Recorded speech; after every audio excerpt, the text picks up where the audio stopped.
We're getting engaged," the young woman declares happily across the counter, her eyes sparkling with joy and excitement. This is a high-end jewelry store that specializes in precious stones and breathtaking designs.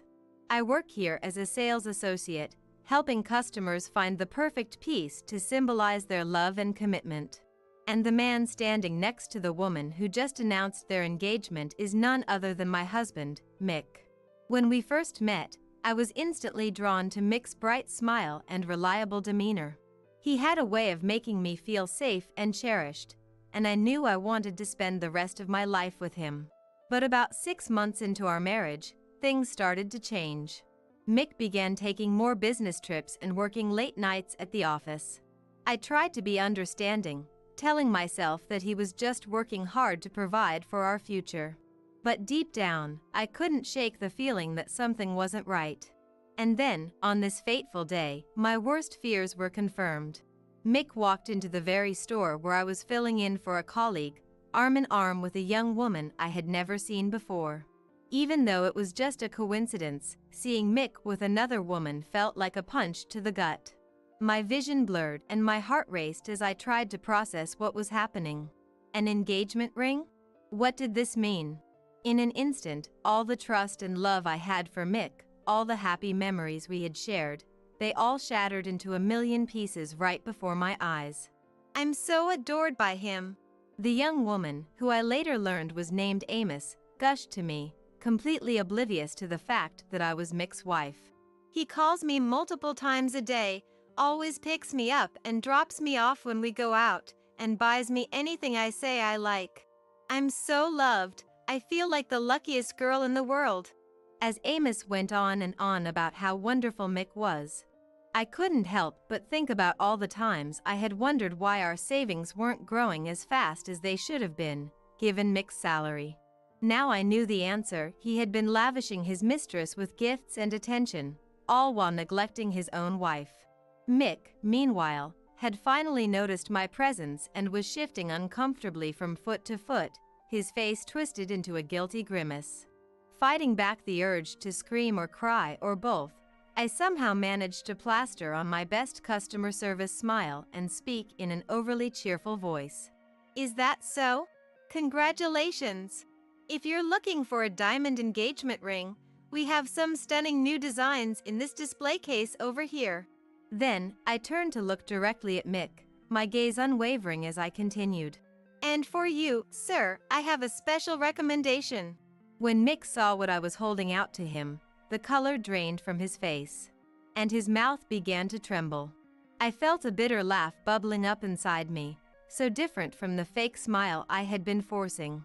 Because what I had thrust in front of Mick's face was a divorce certificate application, already signed by yours truly. "Just add your signature here, and our divorce will be finalized. Feel free to go and be happy with your little side piece." My name is Lena, and I'm a 29-year-old woman working at a well-known jewelry store. The store where I work carries a wide variety of accessories, and the interior is always clean, bright, and glittering with promise. Customers come in searching for the perfect piece adorned with rubies, sapphires, pearls, opals, and more, each one hoping to find something that will make them feel special and loved. Whether they're shopping for an anniversary gift or a little treat for themselves, everyone's face lights up when they see our beautiful selection. But the one thing that outshines everything else in the store? The diamonds, of course.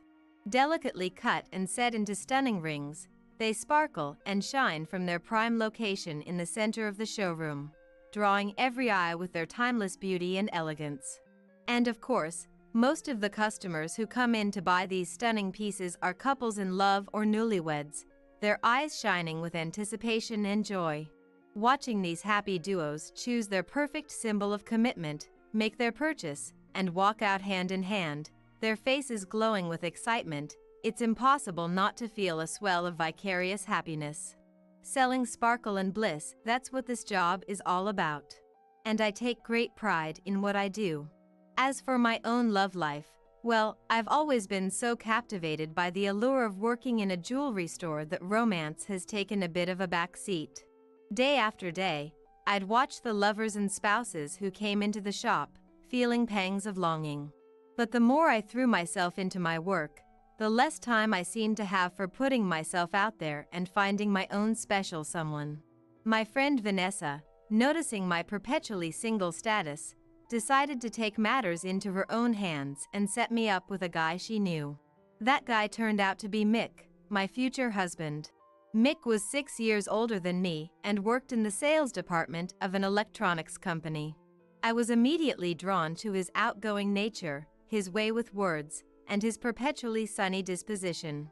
But he also had a serious side, really listening intently when it came to important matters. After just a few dates, I knew with absolute certainty that if I were to marry anyone, it would be him. I made the first move and confessed my feelings, and we started officially dating. About 6 months into our relationship, I brought up the topic of marriage. These days, there's no shame in a woman taking the lead when it comes to tying the knot. I confidently and assertively moved our marriage talks forward. At first, Mick said it was too soon. But as I passionately made my case for why getting married and starting a family sooner rather than later was the way to go, he came around to the idea. It probably helped that a lot of people in Mick's circle were getting hitched around that time too. Hearing everyone's stories made me realize I needed to really think seriously about marriage myself.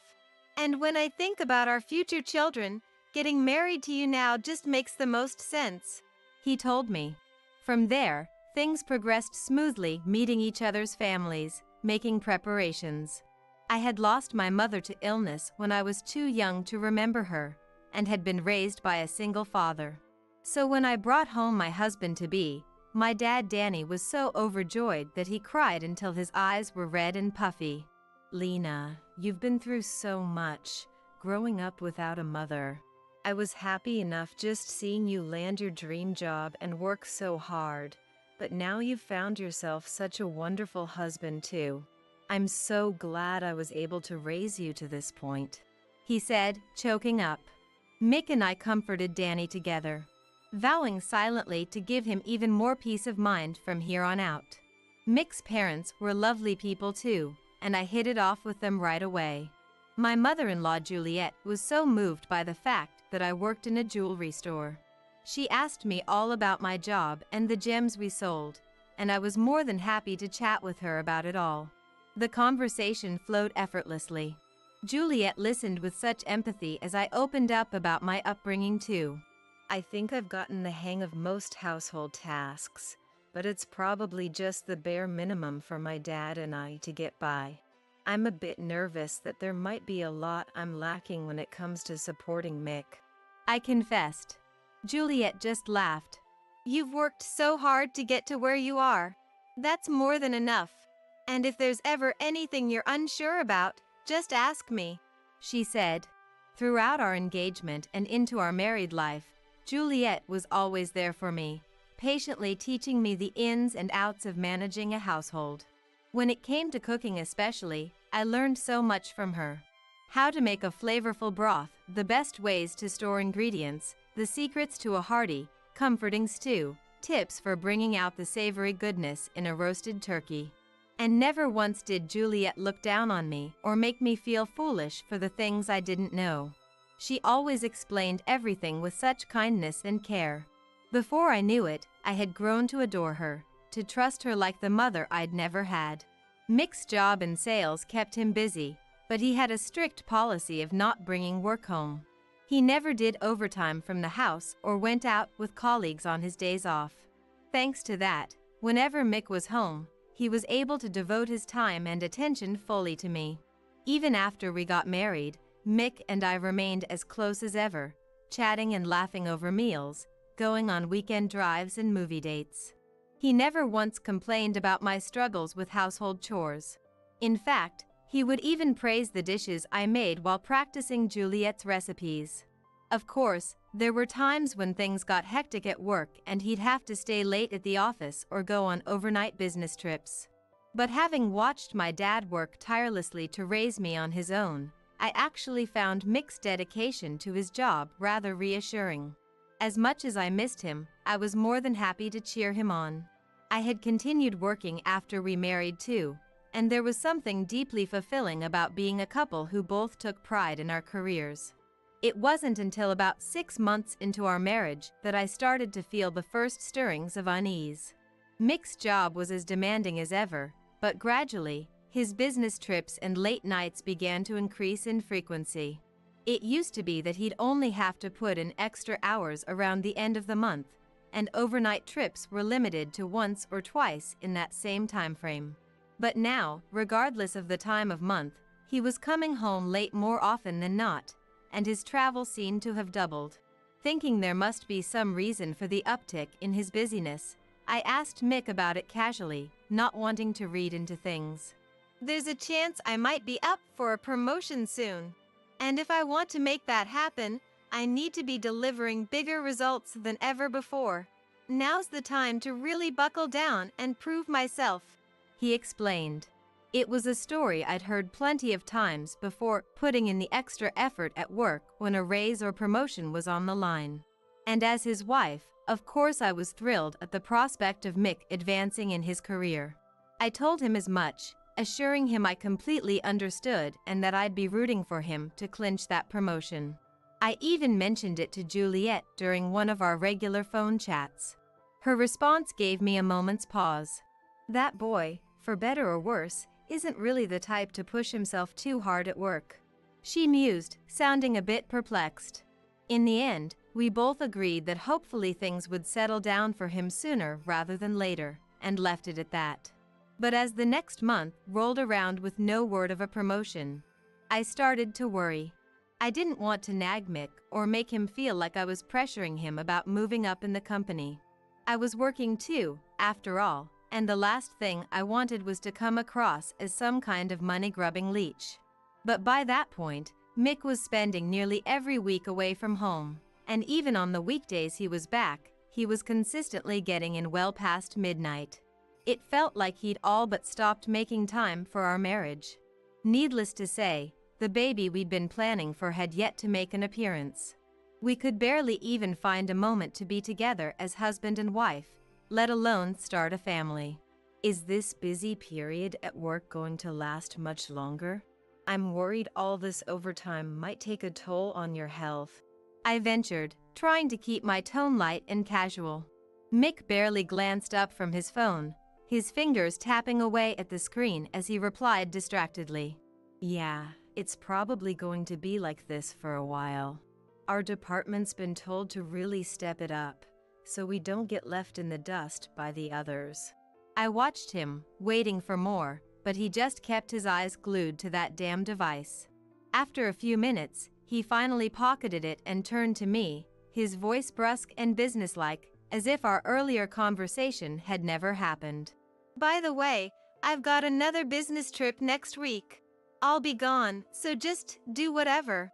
"Wait, another trip? Which days?" I asked, trying to mask the sinking feeling in my gut. "Thursday through Saturday, 3 days. Don't worry about the house or anything. Anyway, see ya." And with that, Mick turned his back on me and walked out of the room, leaving me alone with my swirling thoughts.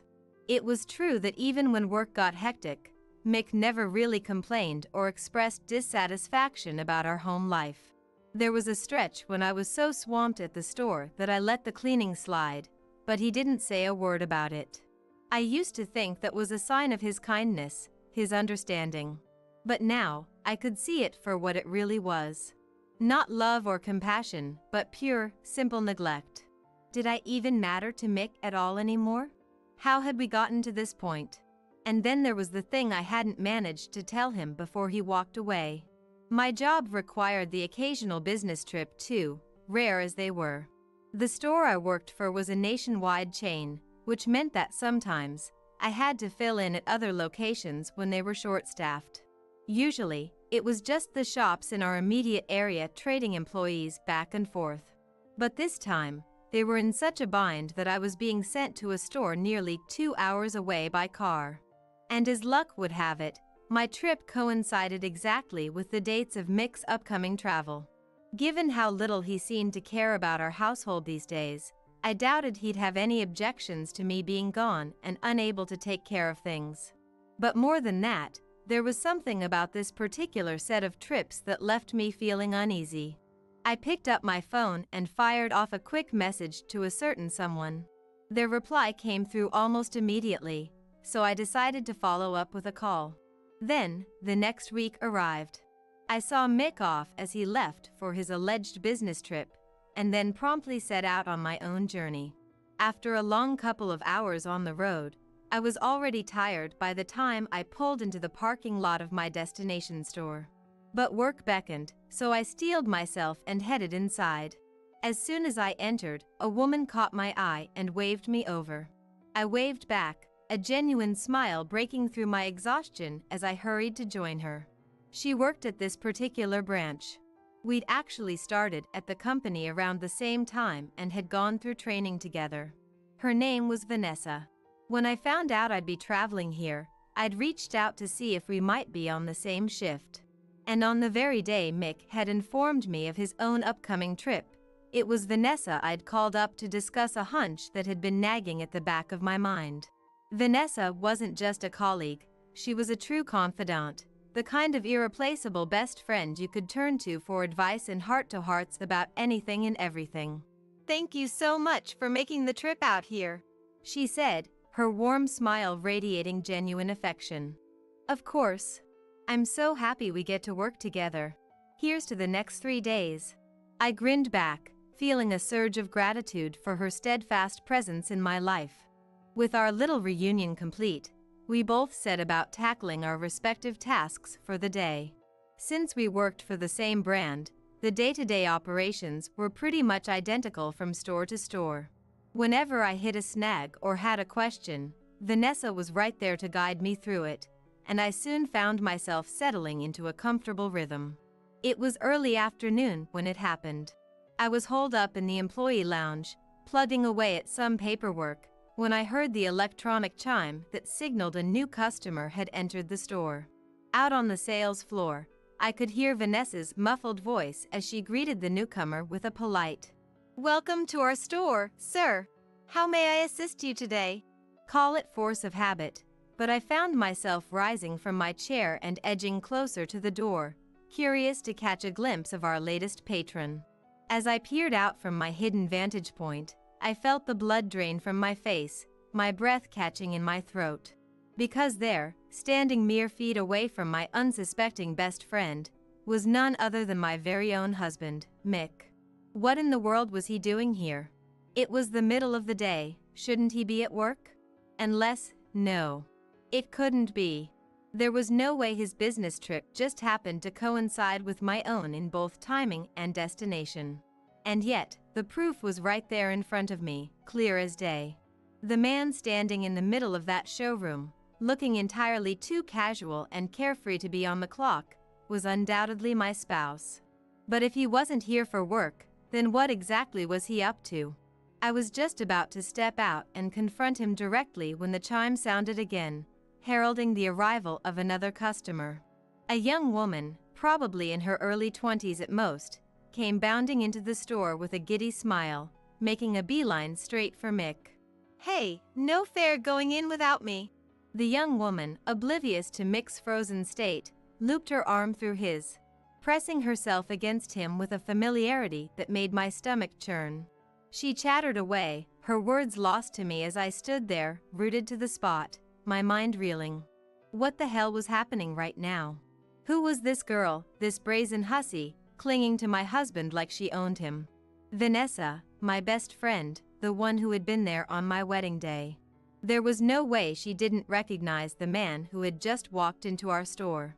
The man who was supposed to be my loving, faithful partner. As if sensing my turmoil, Vanessa glanced back towards the employee lounge where I stood hidden, her eyes meeting mine with a look of profound understanding and sympathy. She gave me a subtle nod, a silent promise that she had my back, no matter what. I nodded in return, my heart hammering against my ribs as I braced myself for whatever fresh hell was about to unfold. Without missing a beat, Vanessa turned back to the oblivious couple, her customer service smile firmly in place as she addressed them in a voice that was just a touch too bright to be entirely natural. "Is there anything specific I can help you find today?" I pressed myself against the wall, straining to hear every word of the impending interaction, my breath coming in shallow gasps as I fought to maintain my composure. "We're looking for a diamond ring." The girl's high-pitched voice rang out, setting my teeth on edge with its grating sweetness. "Of course. We have some stunning new designs in this display case over here. Or if you prefer something more classic and understated, these styles are always very popular with our customers." Vanessa's tone was polite but distant as she walked them through their options, ever the consummate professional. "Is this for a special occasion?" she asked, her words carefully neutral. And then, the answer that shattered my world into a million jagged pieces. "Yes, it's for our engagement. We're looking for the perfect ring to symbolize our love." In that moment, it felt like all the air had been sucked out of the room, leaving me gasping and dizzy. I staggered back, my hand flying to my mouth to stifle the sob that threatened to tear itself from my throat. What did she just say? An engagement ring? But the man standing next to her, the man she was looking to pledge her life to, that was Mick. My husband. The jewelry shop is a place that delivers happiness to customers along with the brilliance of gemstones. And yet, in such a place of happiness, my happiness was shattered. My heart starts racing. Though my head feels like it's burning hot, my heart is growing increasingly cold, as if it's freezing. With trembling hands, I reach out across the office table. There, something was placed. "Oh my, are you two getting engaged?" "Yes. As soon as possible, right, honey?" The woman's voice rang out, seeking Mick's agreement. But no response came from him. I struggled to breathe, my chest tight with pain. Steeling myself, I straightened my spine and stepped back out onto the sales floor. "Welcome. I see you're looking for a diamond ring," I said, putting on my brightest smile as I approached the couple.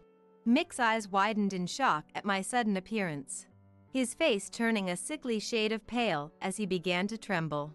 "That's right. The latest designs are so cute, but something classic might be better for long-term wear." "It's a tough choice," his mistress chattered away, her smile blissfully unaware that she was face to face with the wife of the man beside her. "I understand. It's an important decision, so please take your time and consider carefully. We have some catalogs here for you to browse as well." I handed them a selection of jewelry catalogs, my customer service mask firmly in place. Then, I turned to Mick. "And for you, sir, I have a special recommendation." The moment he saw what I was holding out to him, Mick's eyes bulged even further, his unfocused gaze darting nervously to my face. I met his panicked stare head-on, my practiced smile unwavering. Because what I had handed my husband was a divorce application, already signed by yours truly. A while back, when Mick's overtime and business trips first started to increase, I had reached out to Juliet with my concerns. Not long after, Juliet happened to be grabbing a bite near Mick's office when she spotted him slipping off into the night with a young woman on his arm. Of course, she immediately reported back to me. "It was a busy restaurant, so he might not have noticed me there. But because you had just mentioned your worries about him, I guess I was unconsciously on the lookout. That's the only reason I managed to catch him in the act." So Mick's affair had been blown wide open, at least to Juliet and myself. On top of that, as his promises of a promotion grew more and more vague while his absences from home only increased, I had hired a private investigator to look into his activities. Juliet's testimony was credible, but at the time, we didn't have concrete proof that Mick and this mystery woman were actually involved in anything untoward. The results of the PI's investigation came to light sooner than I expected. Probably because Mick's cheating was so blatant, so shameless, that it only took a professional a few days to uncover the truth. Nearly every day, Mick could be seen whining and dining with his mistress in the bustling entertainment district near his office, before sneaking off to a hotel. And at least once a week, they would spend the entire night together. Within 2 weeks, I had a stack of damning photographs. His partner in infidelity was a woman named Amos. The same Amos who was currently simpering at my sales counter, picking out an engagement ring with my husband. And at the very same time I had hired the PI, I was also confiding in Vanessa, my coworker who was out on the floor with the duplicitous couple at this very moment. I so badly wanted to believe in Mick, the man I loved with all my heart. Vanessa had initially been supportive of that desire, doing her best to soothe my worries. But everything changed when the results from the private investigator came in. I sobbed into the phone, shocked to my core, as Vanessa tried to comfort me even as she made no attempt to hide her fury towards Mick. Cheating on you with some mistress, that's the lowest of the low. And barely coming home anymore? It's like he doesn't care about you at all, Lena. I can't stand seeing you suffer like this. Thank you, Ness. Hey, in a situation like this, do you think it's better to just get a divorce? My heart felt like it was being ripped in two as I posed the question. Vanessa was silent for a moment before replying slowly. It's your life, your decision. I don't want to push you into anything. But if you're asking for my honest opinion, I think you should leave him, Lena. You're a gorgeous, talented, and amazing woman. You could find someone so much better in a heartbeat. You really think so? Thank you for listening, and for being there for me. Vanessa had reassured me then that we would get together soon for a long heart-to-heart. And as luck would have it, not long after, I was assigned to help out at her store for a few days.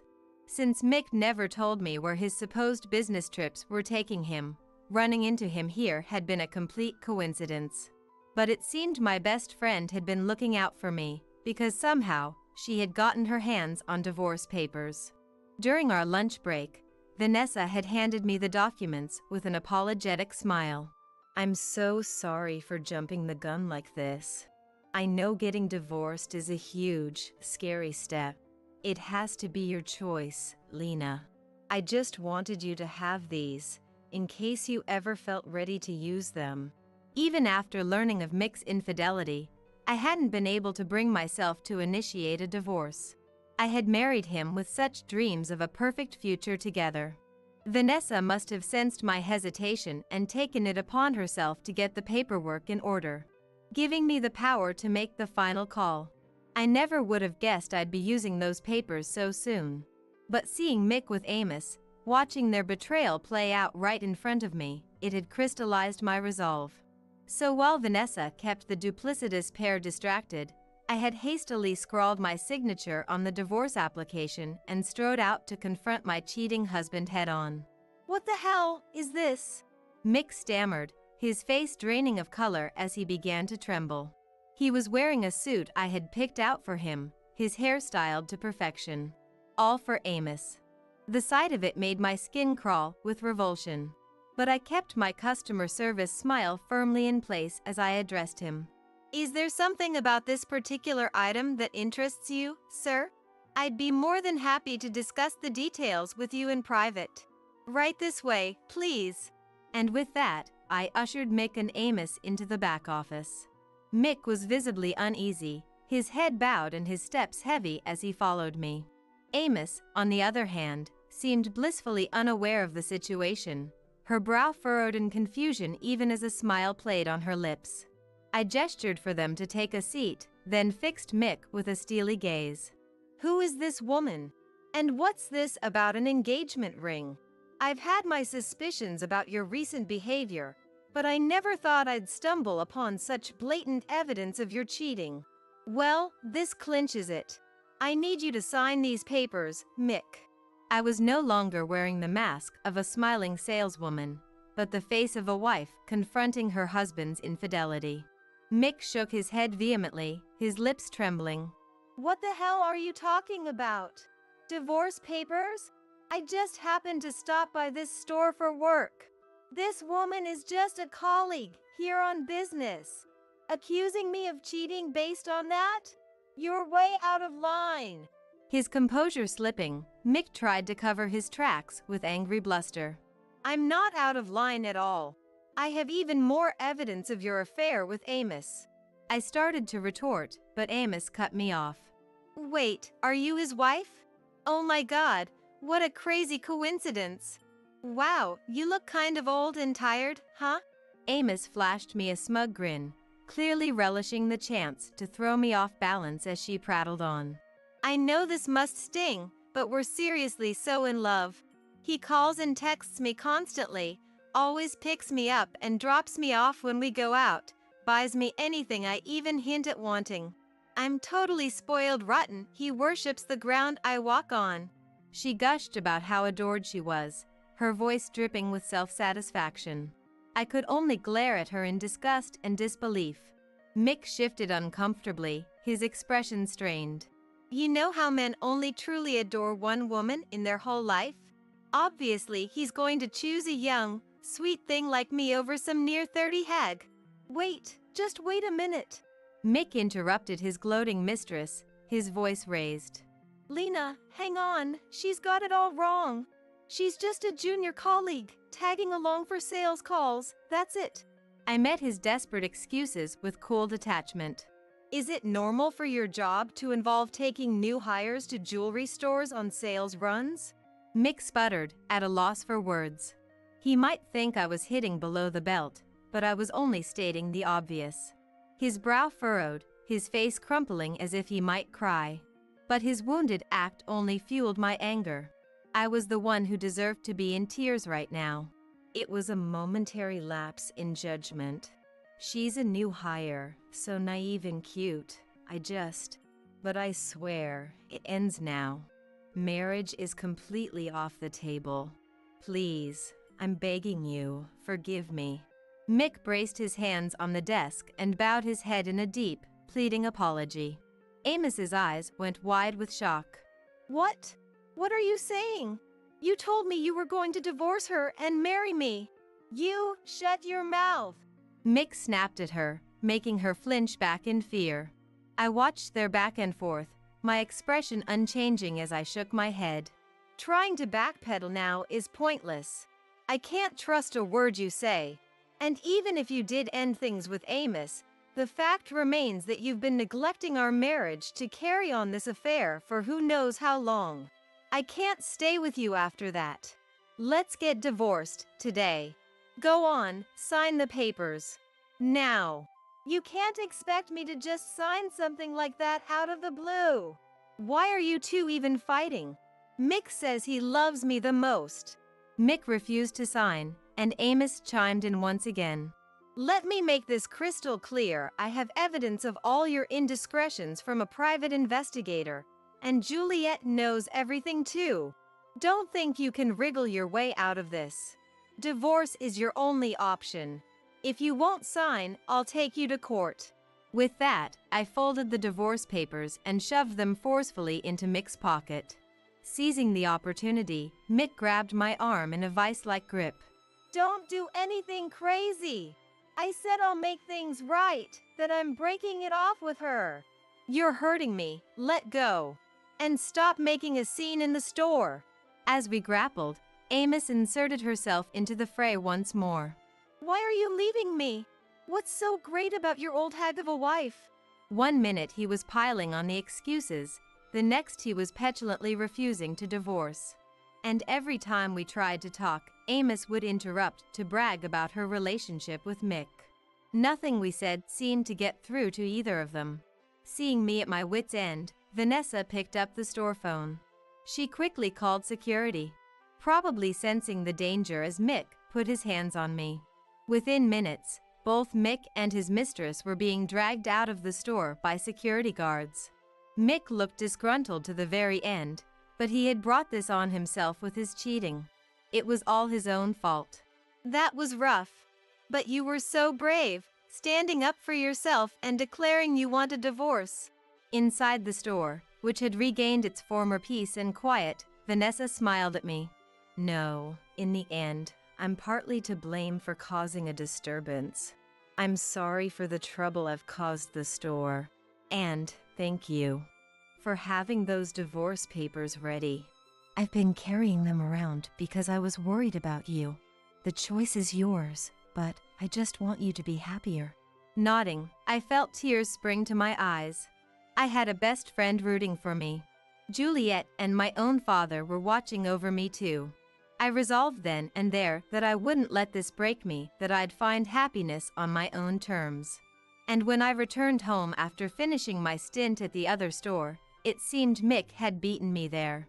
His shoes and coat were in the entryway. Just seeing them was enough to fill me with a chill of pure loathing. Look, I mean it. I'm done with that girl. So please, reconsider the divorce. Mick was waiting for me in the living room, groveling with deep apologies. But no amount of bowing and scraping now could undo his repeated betrayals. Besides, Vanessa had once told me that cheaters never really change their ways. Even if I called off the divorce because of his desperate pleas, who's to say he wouldn't do the same thing again down the line? I was done being deceived. All this time, you've been lying about work to go see Amos. I said it coldly, then retrieved the photos I'd gotten from the PI, laying them out in front of Mick. His face twisted with chagrin. After everything you've done, do you have any idea how much you've hurt me? I can't trust you anymore, Mick. I think it's time we went our separate ways. Then I asked Mick if he'd signed the divorce papers. Like a kid reluctantly showing a test he wanted to hide, he pulled out the documents with a crestfallen expression. There was his signature, plain as day. I signed, but are you really going to file them? I pasted on the customer service smile I'd perfected at work. Thank you for signing. I'll be packing my things and submitting these. Thanks for everything. Goodbye. Turning my back on Mick's devastated face, I took the signed divorce papers and faced forward. And true to my word, I packed up my belongings that very day, filed the papers, and went back to my childhood home. When he heard what had happened, Danny was furious and heartbroken. But he comforted me and welcomed me back with open arms. I'm so sorry about that no-good husband of yours. But Lena, you've worked so hard. I'm sure you'll find someone better. As long as you can grab hold of happiness in your own way, that's all that matters to me. With tears welling up at Danny's overwhelming love, I nodded. The divorce alone wasn't enough to quell the turmoil in my heart. So I dipped into my savings and consulted a lawyer who specialized in divorce cases, deciding to sue Mick and Amos for alimony. With the evidence from the PI, the process went smoothly. I was able to send each of them a certified letter demanding $50,000 in divorce settlements. Naturally, Mick called to protest over and over. But I stood firm, insisting that it was a legally binding claim and I had no intention of backing down. I would absolutely make them pay up. After that, I stayed with my dad for a while as I put in a transfer request at work. As soon as I had a position lined up at another store, I moved out on my own. Living alone, I slowly began to reclaim my peaceful life. Vanessa reached out soon after everything went down, checking in to see how I was doing. When I told her I'd gotten divorced, she sounded relieved and wished me all the success and happiness in the world. Well, fast forward 3 months. One night, as I got home from work, my cell phone suddenly rang. I checked the screen and saw Mick's name. What on earth could he want at this point?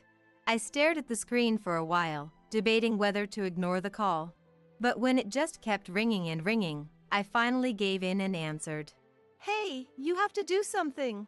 At this rate, I won't be able to keep my job. Hell, I won't even be able to survive. Mick's voice was on the verge of tears as he launched into a rambling tirade.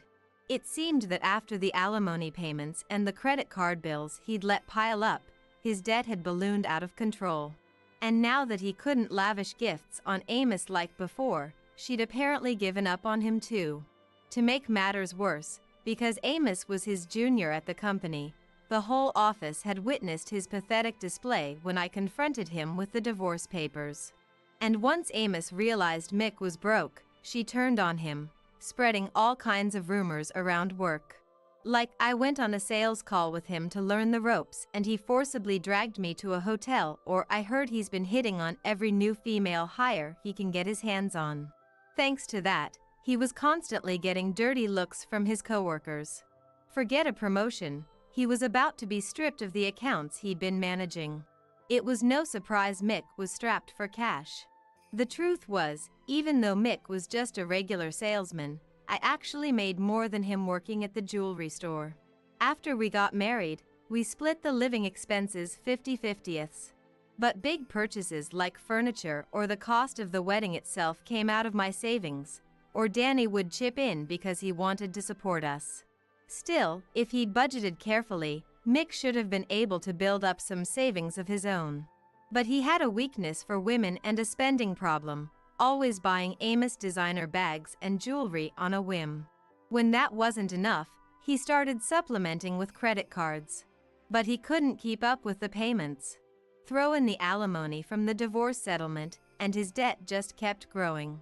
As for the nasty rumors, I felt a little bad, but there was no denying he had a thing for younger women. Thinking back, when we first met, I was the youngest one at the mixer that night. And I remember when a new batch of recruits joined the company, mostly young girls in the sales department, he mentioned it to me with a telltale slackness in his cheeks. My debt keeps piling up and I can't pay it off. Plus I've got creditors hounding me for the divorce settlement. At this rate, I'll be drowning in the stuff. Everyone at work knows about the affair and the promotion is off the table. I'm finished. And you're telling me this why, exactly? The alimony has already been decided, so you need to pay up, even if it's bit by bit. As for the rest, isn't it your own fault for chasing after young women even after you got married? I shut down Mick's blubbering firmly. Don't be so cold. We were husband and wife once. Help me out here. Lend me some cash, even a little, or introduce me to a new job, something please. I was so flabbergasted by his selfish, self-serving demands that I had to laugh. Where did he get off asking me for favors after everything he'd done? You mean the marriage you single-handedly destroyed? There's honestly nothing I can do for you, so you'll have to handle it yourself. With that, I ended the call. What the hell was that about? No matter what he said, I couldn't muster up an ounce of sympathy for Mick. Exhausted, I collapsed onto the bed and fell asleep before I knew it. A few weeks after that whole debacle, I was working at the store as usual when the door chimed open. I greeted the customer with my standard welcome, bowing my head. But the instant I looked up, I froze in shock. The person marching straight towards me with purposeful strides was none other than Amos, the woman I'd met once before. Her hair was beautifully styled, no doubt the result of expensive salon treatments. Her makeup was the trendy natural look that actually took a lot of effort to achieve. And if I looked closely, she might have had a bit of plastic surgery done. Slung brazenly over her shoulder was the latest bag from a famous designer brand. There was no way she could afford all that on an entry-level salary. I'd bet anything she was blowing the money and gifts she'd wheedled out of Mick on her appearance. The cloying scent of Amos's perfume wafted all the way to the counter. Her lips pressed into a thin line, she narrowed her eyes so viciously it ruined her youthful beauty, glaring at me with pure ugliness. Then she slammed her hand down on the counter and got right up in my face. Lena, how could you do this to me? My happiness is in shambles because of your selfish actions. I blinked hard, not understanding what she was talking about. How had Amos even figured out which store I was working at now? Had she been going around to every branch of the same brand, trying to track me down? If so, her tenacity sent a chill down my spine. Ever since he ran into you that day, Mick stopped loving me. He used to spoil me rotten, give me anything I wanted. I'm not sure what you're referring to. And please keep your voice down in the store. Ignoring my attempts to calm her, Amos cut me off and kept right on causing a scene. And nobody told me he'd be broke if you divorced him. I wanted him to leave his wife for me and marry me instead, because he was loaded and treated me like a princess. This is the worst. And why are you demanding alimony from me too? I just wanted to be loved and happy. You've completely ruined my life. Amos's shrill, hysterical screaming echoed through the store. Other employees started emerging from the back, and passersby began to gather around as well. This kind of disturbance could seriously damage the store's reputation. I had to do something. But before I could frantically formulate a plan, Amos's hand shot out. She lunged across the counter, trying to grab me. You! If you just stayed out of the picture from the start, I could have been pampered and adored and blissfully happy forever. Amos continued to wail and sob. After that, one of the employees ducked into the back room, and it wasn't long before the police arrived on the scene. They promptly took Amos into custody. Let me go! You're trying to make me out to be some kind of criminal? There's suspicion of interfering with business operations, but we'll get your full statement later, the officers said calmly as they surrounded Amos and dragged her out of the store. Honestly, the nerve of causing not one but two disturbances in my workplace. It was more than I could stand. I apologized profusely to my coworkers for the trouble I'd caused the store, and thanked the person who'd called the police from the bottom of my heart. Of course, they couldn't just let it slide, so a few days later I had to go explain the situation to the higher-ups at corporate. Mix affair, Amos's outburst. It was all so humiliating to talk about, but this was part of being a responsible adult. In the end, my only punishment was a warning to reaffirm my commitment as a store manager. No concrete penalties. I vowed to buckle down and throw myself into my work with renewed focus. That momentary commotion didn't put a major dent in our sales, and the days passed smoothly. The store was filled with a rainbow of gems, as always: emeralds, topazes, rose quartz, garnets, and the customers who came to purchase them wore the same blissfully happy expressions as ever. It really drove home for me that a jewelry store should be a place of joy. As for Amos, who had caused such a scene, she was questioned by the police afterward. She managed to dodge the charges of interfering with business, but they ended up grilling her about the affair. Word got back to the company via the police that she'd been involved with Mick despite knowing he was married. And she'd tried to cover that up while spreading nasty rumors about him. Now it was her turn to be the office pariah. She was subjected to all kinds of bullying from older women with fearsome reputations, and the rest of her coworkers gave her the cold shoulder. The stress led to mistakes and subpar work. 2 months later, she more or less stopped coming in altogether. A quiet resignation of sorts. As for Mick, even though Amos came out of it worse, the fact remained that he'd cheated. He was still persona non grata at the office. But even with a pay cut, he had to keep earning somehow. So he clung desperately to his position. Then, a few months later, his ballooning debt had him backed into a corner. In a moment of weakness, or maybe temptation from the devil himself, he dipped into company funds. Of course, it came out and caused a huge scandal. He was fired on the spot. He went running back to his parents in tears, but Juliet had already heard the whole story from me. She was livid. And of course his father wanted nothing to do with him either. They told him there was nothing left to say and cut him off without hesitation. We raised you better than to chase some young floozy when you had a good wife at home. You're no son of mine. Don't ever darken our door again. Juliet reportedly shouted that at him as she tossed him out the front door. I don't know what happened after that, but I never heard about him landing a new job at the same level as his old company.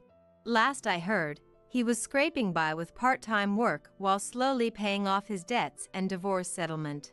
But his own living expenses are more than he can handle. It's only a matter of time before it all comes crashing down. As for Juliet, who disowned Mick, she and I actually still keep in touch. Our bond is so strong now, we don't need him as a go-between anymore. I still drop by from time to time for cooking lessons. I'm single again these days, but it's fun to make myself tasty meals. And even more fun to share them with Juliet. Like a pair of gal pals with a bit of an age gap, she and I will keep on getting along famously. Thank you for your purchase. Wishing you every happiness. I called out to a customer with a beaming smile as I saw them off at the counter. Today, yet another starry-eyed couple had left with a diamond engagement ring. They looked so blissful walking out arm in arm, I couldn't help but grin myself. My own experiences aside, I never resent the lovebirds and spouses who come into the store. I always want to sincerely celebrate their desire to enshrine their precious feelings in a glittering gem, to carry that promise into their future together. And each time, I'm reminded that this job is my true calling. Now that I've built up a solid track record working in the store, I've been tapped to take on buying trips to Los Angeles and New York. The allure of jewels is endlessly deep, and I'm determined to pour myself into this work with pride from here on out. Hey, how much of Ben's inheritance am I gonna get? My husband David blurts out, his words dripping with greed. My only family, my father, had just passed away suddenly, and we had barely finished the funeral. As I was drowning in grief, David didn't offer any comfort and nonchalantly started talking about money. My dad was a famous lawyer who often appeared in the media, and his earnings must have been quite substantial. When David and I first got married, we got along well and he never showed any desire for my father's status or wealth. But within a few months, he started acting strange. He stopped doing household chores, slacked off at work causing his performance reviews to drop, and went out drinking every night only to show up hungover at the office. Eventually, he became so self-indulgent that he had no qualms about being absent from work without notice. I suppose he had grown complacent, relying on my father's money. And now that my father had passed away, he finally revealed his true colors. His attitude, trampling on my loneliness and feelings of mourning for the deceased, filled me with a sadness that made me want to scream and cry, and an anger that welled up from the depths of my stomach at the same time. Lying on the bed, I told David without even making eye contact. There is no inheritance. I'm Mom's stepchild from long ago. I'm not a real family member, so I can't inherit anything. 0. David's face instantly turned pale. You're lying, a stepchild? What the hell? You never told me that before, he shouted. As I calmly explained, David suddenly let out a yell that reverberated throughout the room. You deceived me. I was expecting an inheritance knowing your dad was a famous lawyer. I made a mistake marrying a plain-looking, middle-aged woman like you. I'm divorcing you right away. He screamed angrily in a harsh tone and smashed everything on the table onto the floor. The pair of stuffed animals, the photo frame with our wedding photos, the mirror we bought on a trip, the mementos of our time together shattered one after another with loud crashes. Was this the true feelings of the David I had loved so much, the one I had shared so many fun times with when we first met? Overwhelmed by a mix of disappointment and disillusionment, I collapsed weakly on the spot. I couldn't let David see the smile I couldn't hold back. My name is Rala. I'm 36 years old and work at a cosmetics company.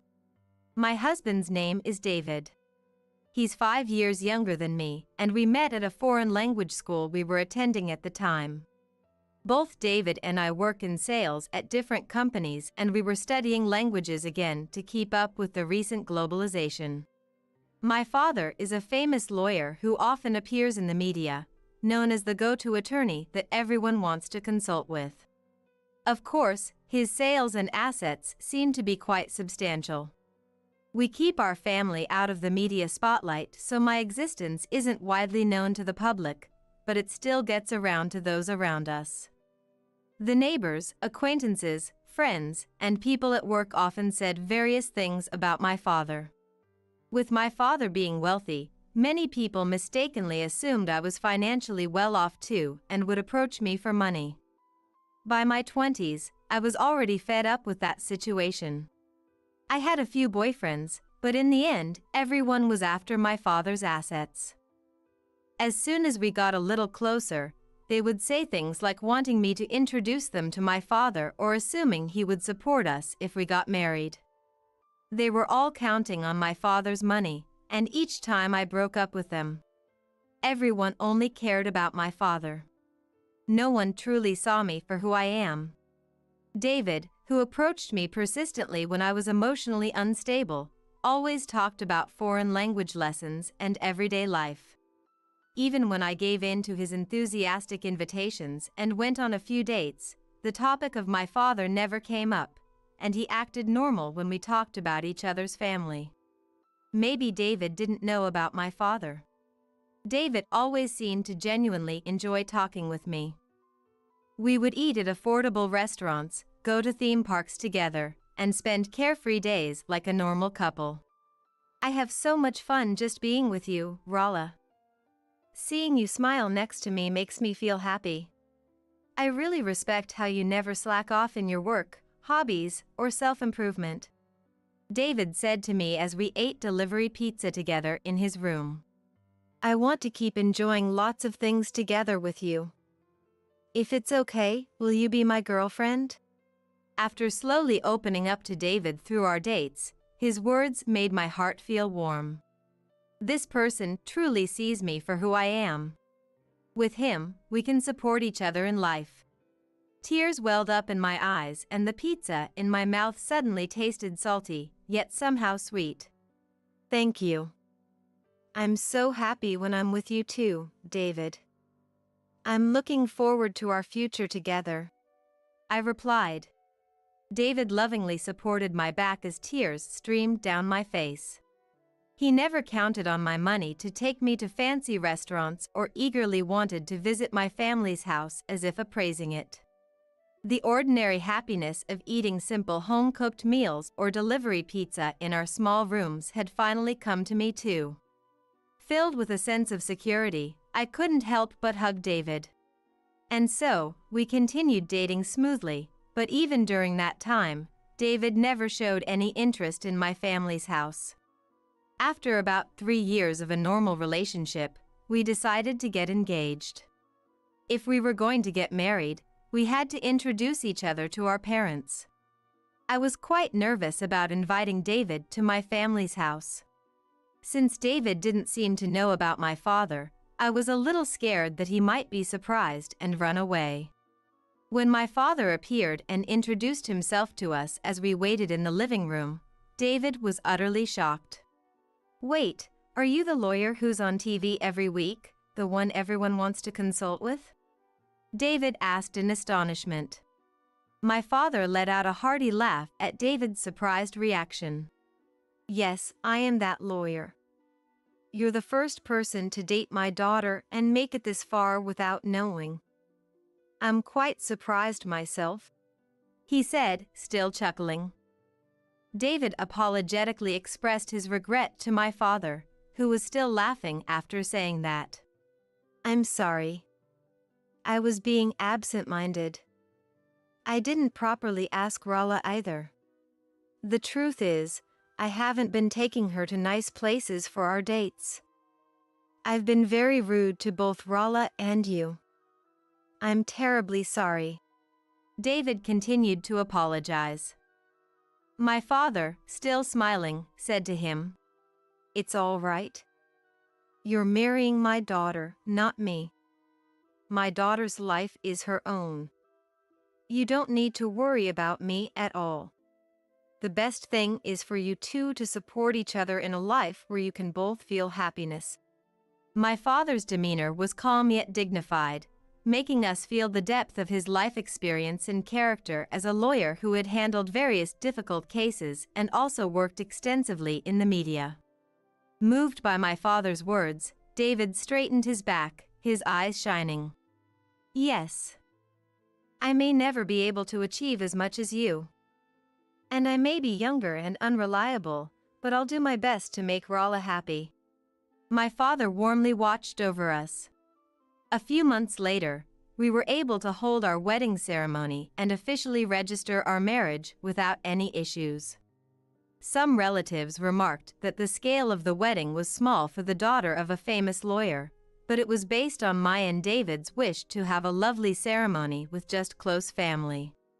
We moved into an apartment to live together, and began our married life as a couple. Even after getting married, we got along well and lived frugally together. To save money, we both quit the foreign language school, but instead, I started having more opportunities to interact with overseas clients at work, and now I'm acquiring foreign languages through practical experience. David seemed to end up staying the same, but he appeared to be working hard at his sales job as he always had. What kind of life would we lead together from now on? I wanted to travel together, and someday, I wanted to have children. I wanted us to steadily walk together towards a happy future. That's what I thought. But was I the only one who felt that way?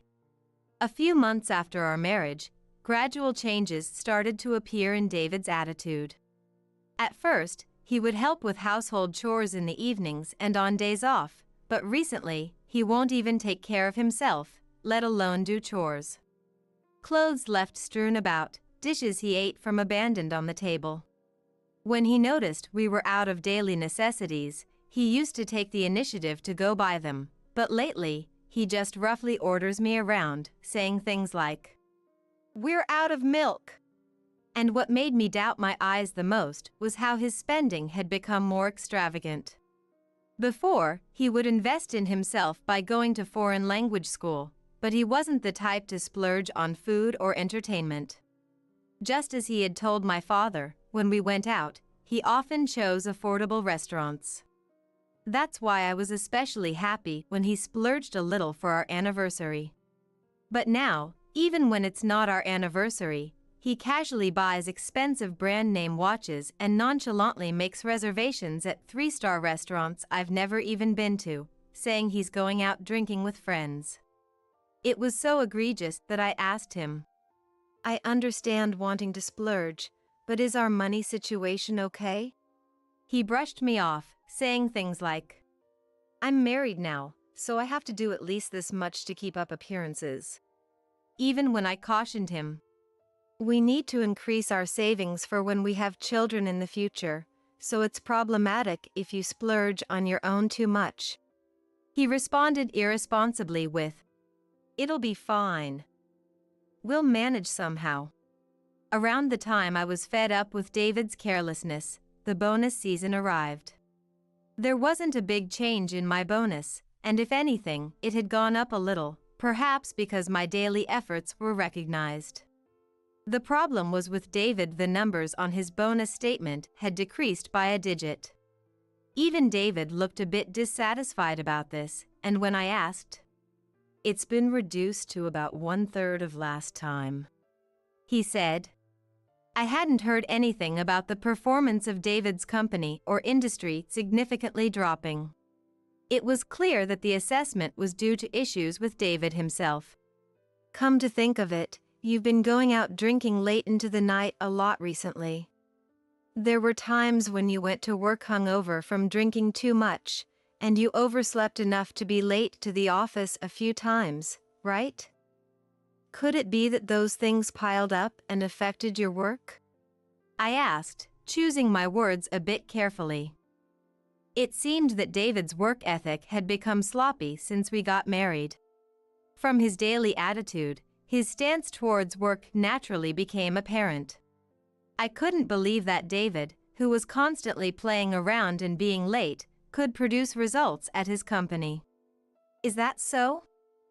It seems like the company is having a tough time too. Won't the numbers go back to what they were before next time?" David spoke as if it was someone else's problem, even though I was so worried. There was no sense at all that he would try to change his lifestyle, and despite his bonus being reduced so much, he didn't seem to have any intention of making up for it. Then one day, less than a few weeks after that incident, David was absent from work without notice. As usual, he had been out drinking late the night before, and must have come home in the middle of the night while I was fast asleep. No matter how many times I tried to wake him up the next morning, he wouldn't get up. "I don't care anymore," I said, leaving him behind as I headed to my own company. But in the end, David never woke up on his own and didn't show up at work after that. Moreover, it seemed he had continued sleeping without even contacting his company. When I came home and saw David still sleeping in the same state as that morning, I couldn't believe my eyes. Don't tell me you seriously skipped work without notice? I couldn't help raising my voice at his behavior, which was far too irresponsible for both a husband and a working adult. I couldn't wake up. The company called, so I took the day off. David muttered. Unbelievable. His workplace had gone out of their way to contact him, worried when he didn't show up at the scheduled time. He inconvenienced his company, didn't do his job, and on top of that, showed no sign of remorse. I felt a sense of despair towards David, who had turned into a good-for-nothing completely different from the man I married. Do you understand what you've done? Your performance reviews are dropping, you're going to work sleep-deprived and hungover every day, and now you're skipping without notice? What are you going to do if you get fired over this? I couldn't help crying out, deeply concerned about David's life and our future together. The next words out of David's mouth left me speechless. Then we can just borrow money from Ben. In that instant, everything went dark before my eyes. Since when did this man start counting on my father's wealth? I wondered in disbelief. He had promised my father that he would find happiness with me while supporting each other. He used to say he was happy just being with me and enjoyed our simple life together. I felt like a fool for believing I could find happiness with David. Now, in the end, David was only with me for the money too. He was no different from all the others in my past. Are human beings creatures who inevitably become blinded by wealth?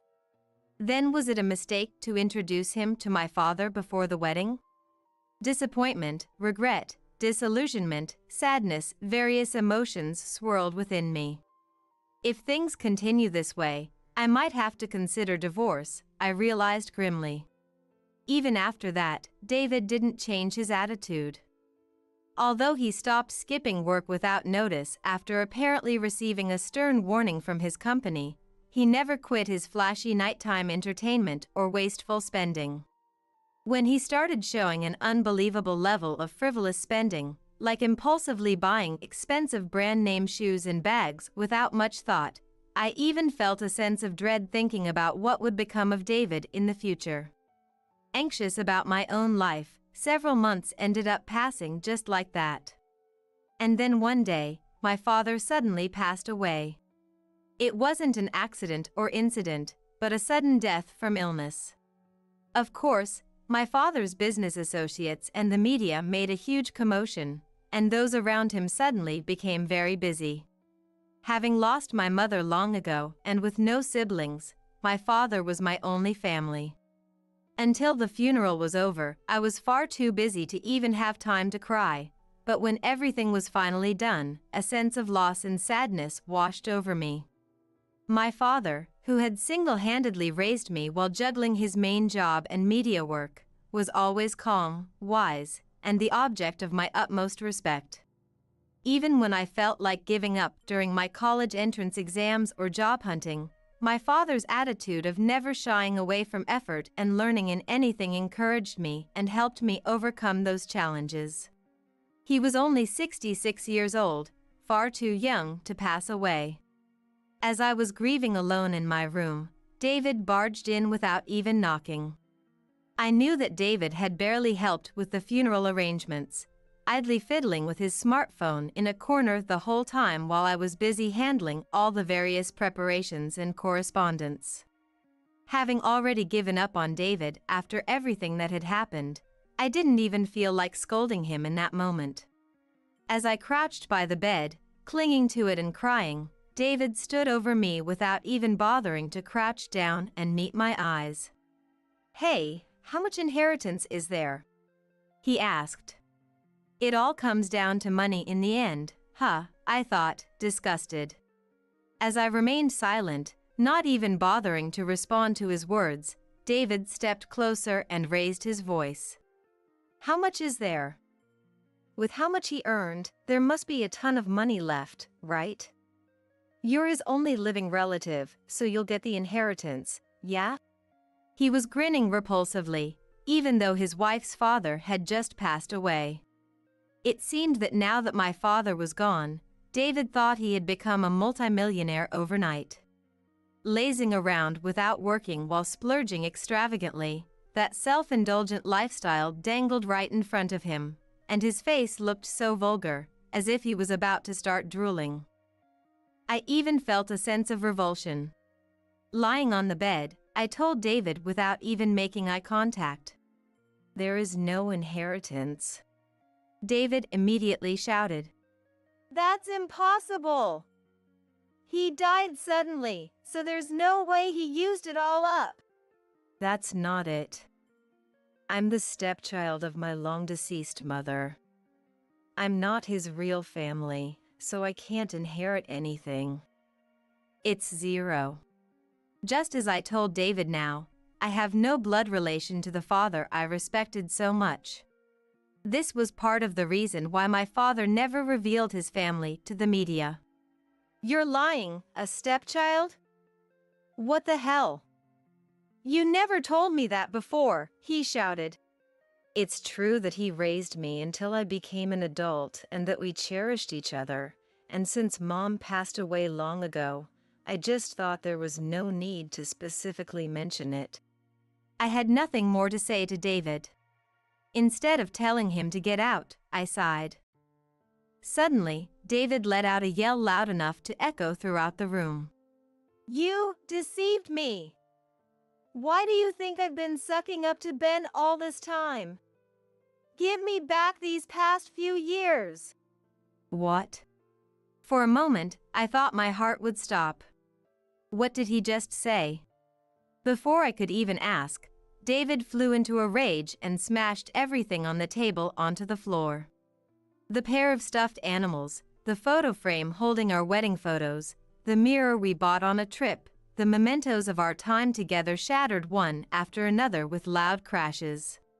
You're an idiot, so you probably thought I was some prince who fell for you purely without knowing about Ben, right?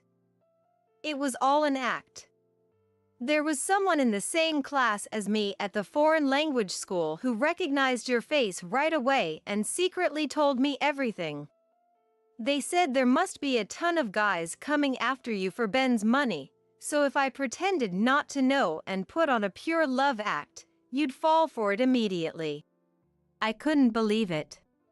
Unlike school or work, your identity isn't revealed at hobby classes, so I had let my guard down.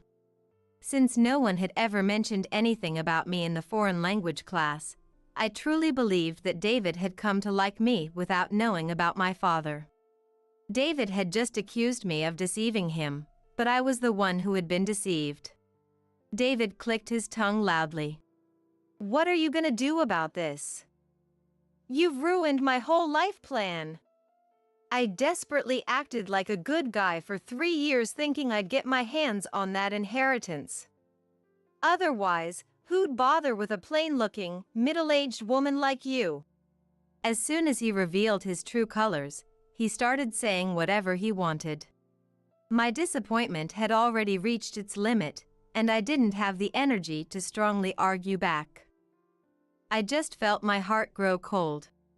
I was planning to divorce you as soon as the inheritance came through without a hitch. I've been seeing someone for about a year now, so I was gonna marry her and build a nice house with that money to let her live in luxury. After exposing his lies to me, he even confessed to cheating.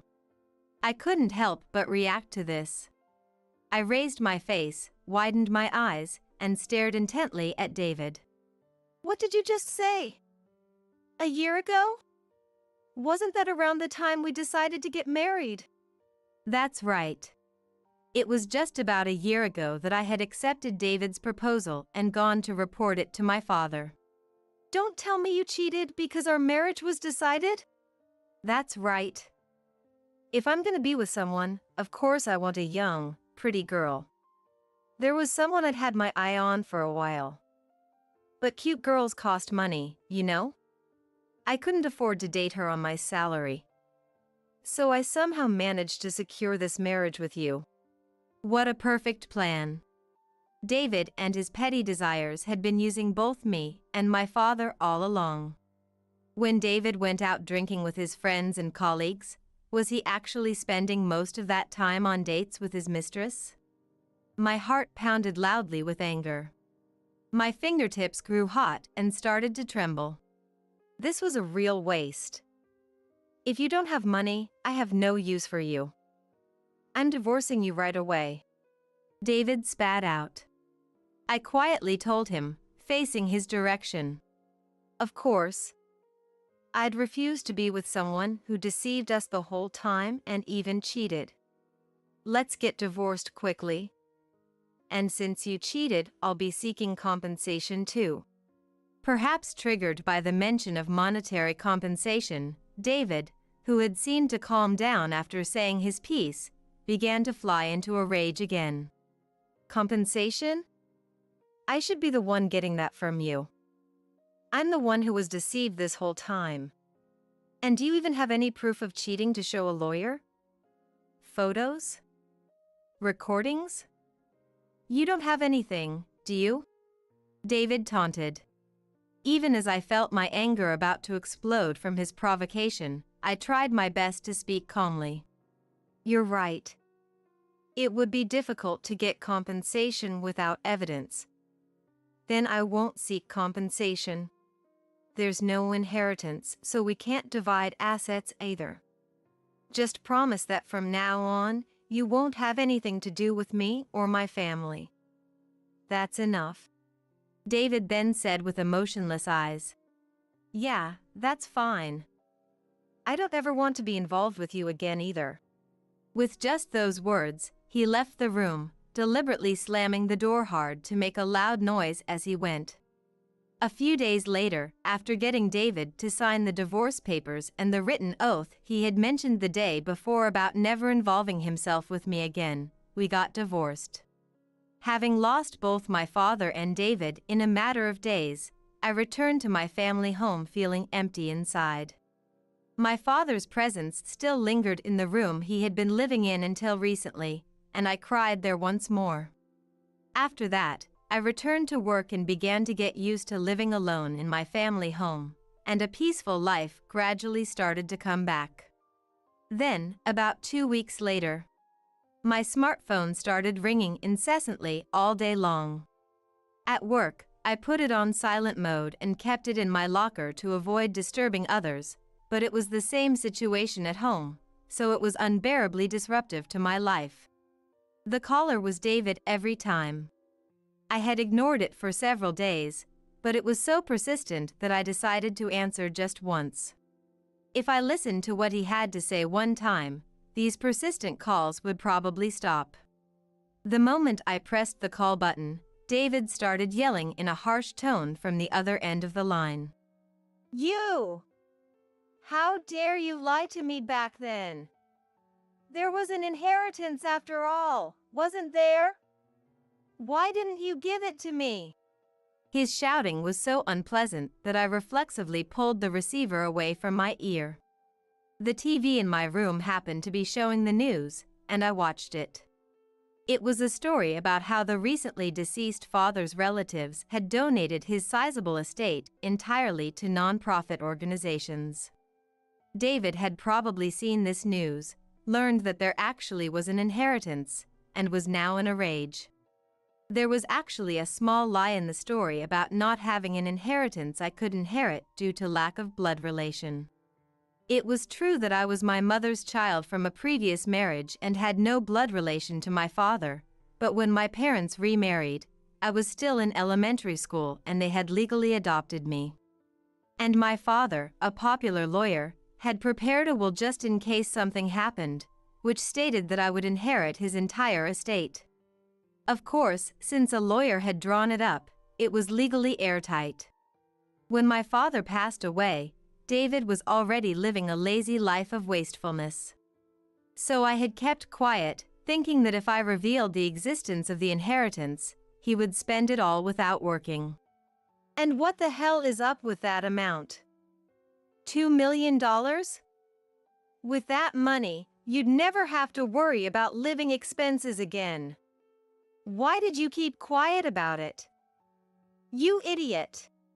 Since David and I were already divorced and he was now a stranger, there was no way for him to get his hands on my family's money.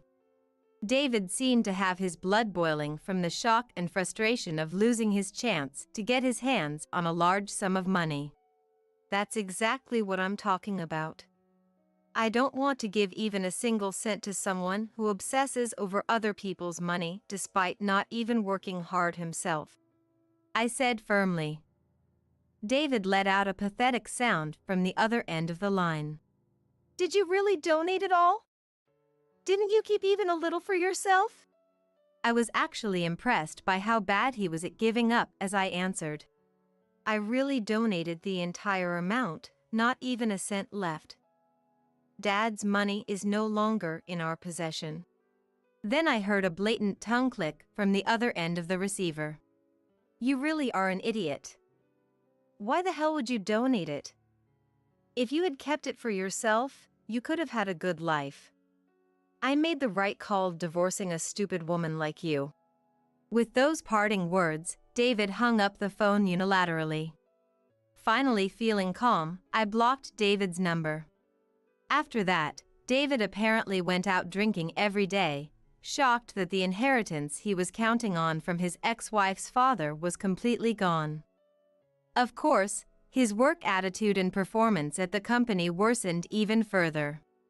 Moreover, the fact that he had married his ex-wife for the inheritance and divorced her as soon as her father passed away spread throughout the company, further lowering people's opinion of his character.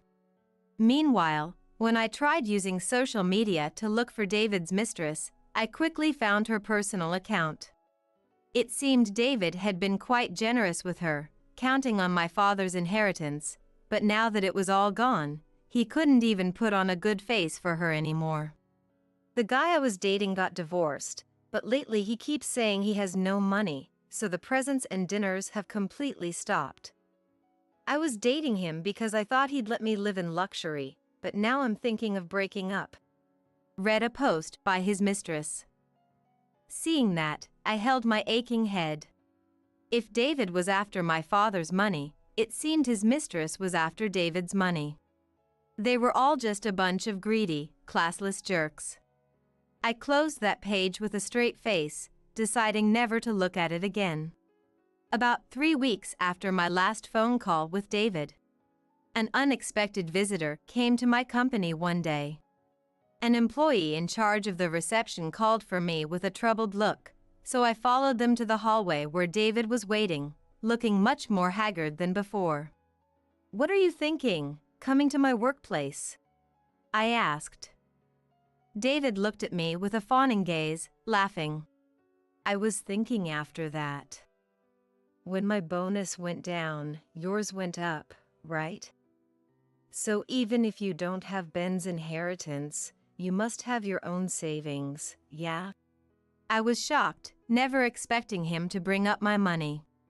"I've been taking out loans for shopping and using my card for bar tabs, so now my debt has piled up.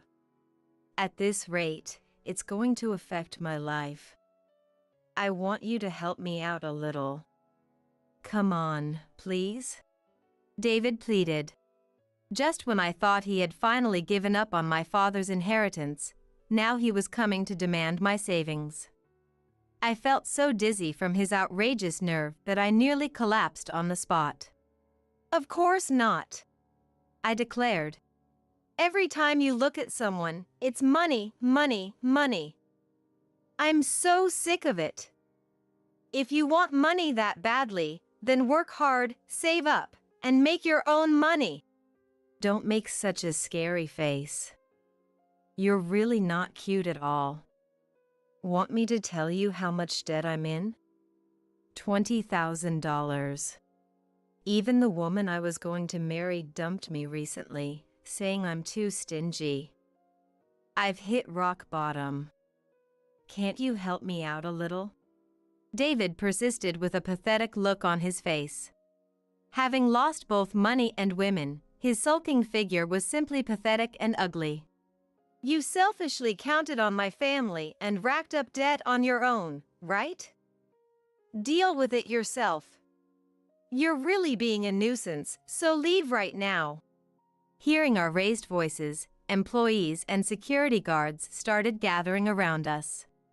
Of course, the employees close to me knew about my father and had been invited to the wedding, so they recognized David's face. My boss, who had rushed over, had the security guards escort David out, resolving the situation peacefully for the moment. Afterwards, he talked with me at length and said he would make sure David couldn't get into the company again in the future. Then my boss got angry at David, saying, I can't stand seeing someone who works so humbly and diligently suffering because of a nasty ex-husband. While sympathizing with me. He even praised my sincere and competent work ethic and told me he would give me a good assessment next time. After that, David's lifestyle completely fell apart. He started being late and skipping work without notice repeatedly until he was finally fired from his company. Of course, David had no savings, so he quickly became unable to pay rent and living expenses. He was kicked out of his home and apparently ended up on the streets. Drinking too much, his health deteriorated and his appearance worsened. Of course, it was impossible for David to find another job as a full-time employee. He's somehow working a live-in part-time job and slowly paying off his debts with his meager wages. For years, he deceived one woman and flew into a rage when things didn't go his way.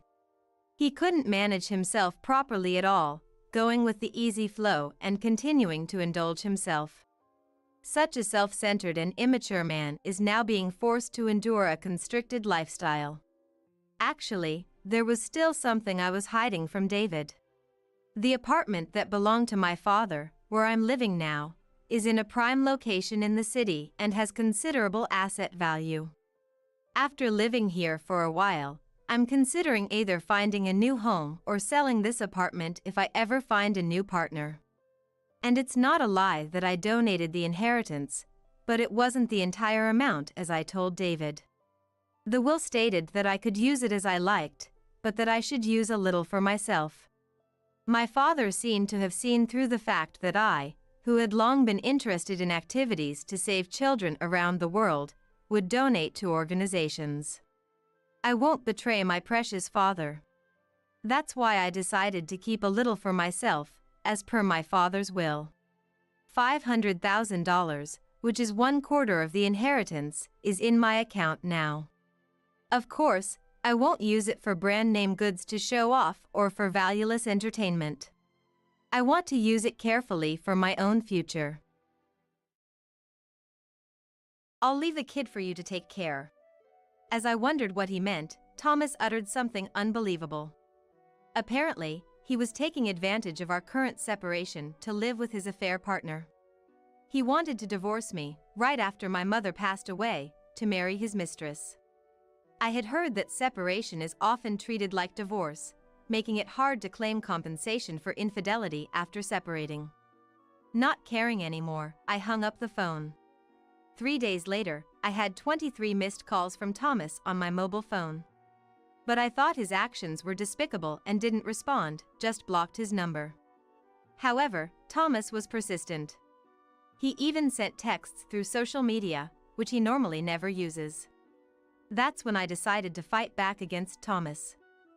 Fine, if that's how you want it, I'll show you hell. Thomas, who didn't even attend my mother's funeral and was planning an elopement with his mistress, didn't deserve any sympathy. I was determined to pay him back double for everything he had done to us. My name is Sandra, a 46-year-old part-time worker and a housewife.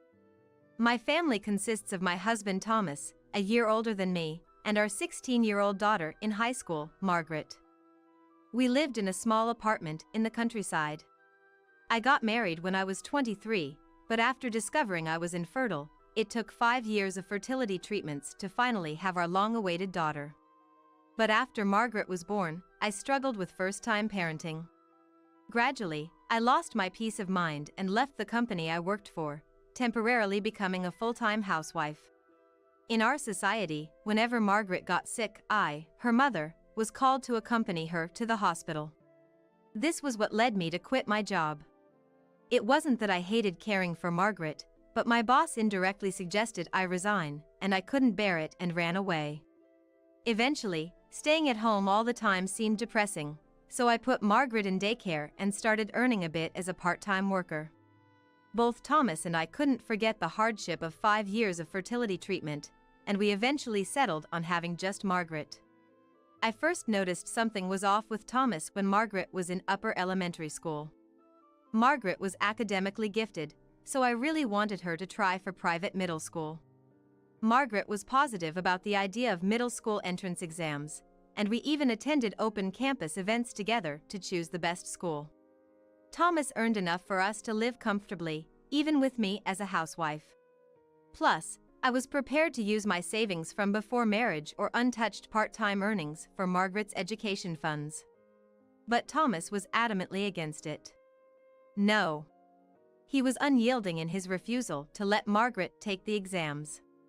What's the point of a middle school entrance exam? Let her go to a regular middle school, that's enough for Margaret.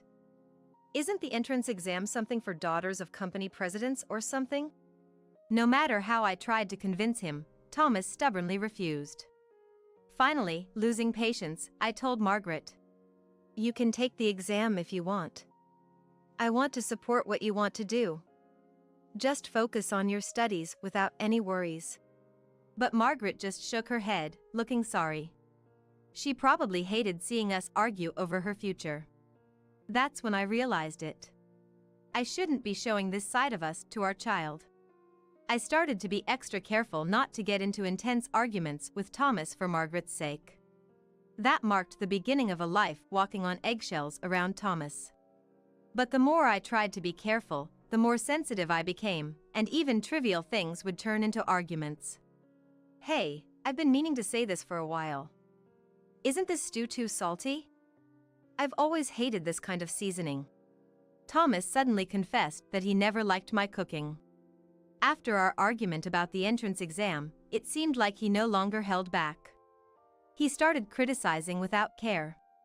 For example, he started saying he didn't like Worcestershire sauce or that he always hated the tomatoes in his sandwiches. He kept going on about it at the dinner table, making me feel quite bad. So, reluctantly, I stopped adding tomatoes, which I used to make the dishes look good, and carrots, which he also said he didn't like. I don't want your lunch anymore. It doesn't look good and I lose my appetite. I responded to his requests, but to that he threw away the lunch I made. Fed up with his constant complaints, I finally exploded in anger. Then eat out. If you're going to complain that much, I won't make your sandwiches ever again. And from that point on, I stopped making sandwiches for Thomas altogether. A turning point came sometime later. It was when Margaret, who was attending a public middle school, was about to face high school entrance exams. Despite attending public school, she participated in an archery club outside of school and achieved a national competition placement. Margaret was also academically successful and skilled at piano, a hobby I had introduced to her. She always looked forward to her weekly lessons. She was an all-rounder, diligent, and even serving as the vice president of the student council. Although I had reluctantly made her give up on middle school entrance exams, I hoped this time she could attend the high school of her choice. When I asked about her preferred high school, she named a renowned private school within the state. I wasn't sure if I should say it, but I really want to go here. It's a prestigious school for archery, and I'll work hard for it. I nodded emphatically at Margaret's words. Margaret had started to accommodate her father Thomas, always putting herself last. She would decline offers to buy books or clothes she wanted. It's okay. Even when I gave her these as birthday gifts, she looked apologetic. Seeing my child like this filled me, as a mother, with a sense of helplessness. That's why I wanted to make her bravely spoken dream a reality. I reassured her that we could afford it with my savings and education insurance. However, when I informed Thomas about Margaret's educational aspirations, predictably, he flatly refused. no way. Attending a private high school in the state means she can't commute from here. So, she'll need a dorm or an apartment, right? I won't allow it. It's a waste of money. His words infuriated me. Calling the education expenses for our only daughter a waste? I couldn't hold back. You opposed to her middle school exams too. Why do you always say such things? Doesn't she deserve to live her life the way she wants? But my words seemed to have no effect on Thomas. He sighed theatrically and exclaimed, No, private school and living alone as a high school student are a waste of money. If she doesn't go to a local public high school, I won't support you guys financially anymore. At that moment, I snapped. Fine, have it your way. But don't complain about whatever we decide to do.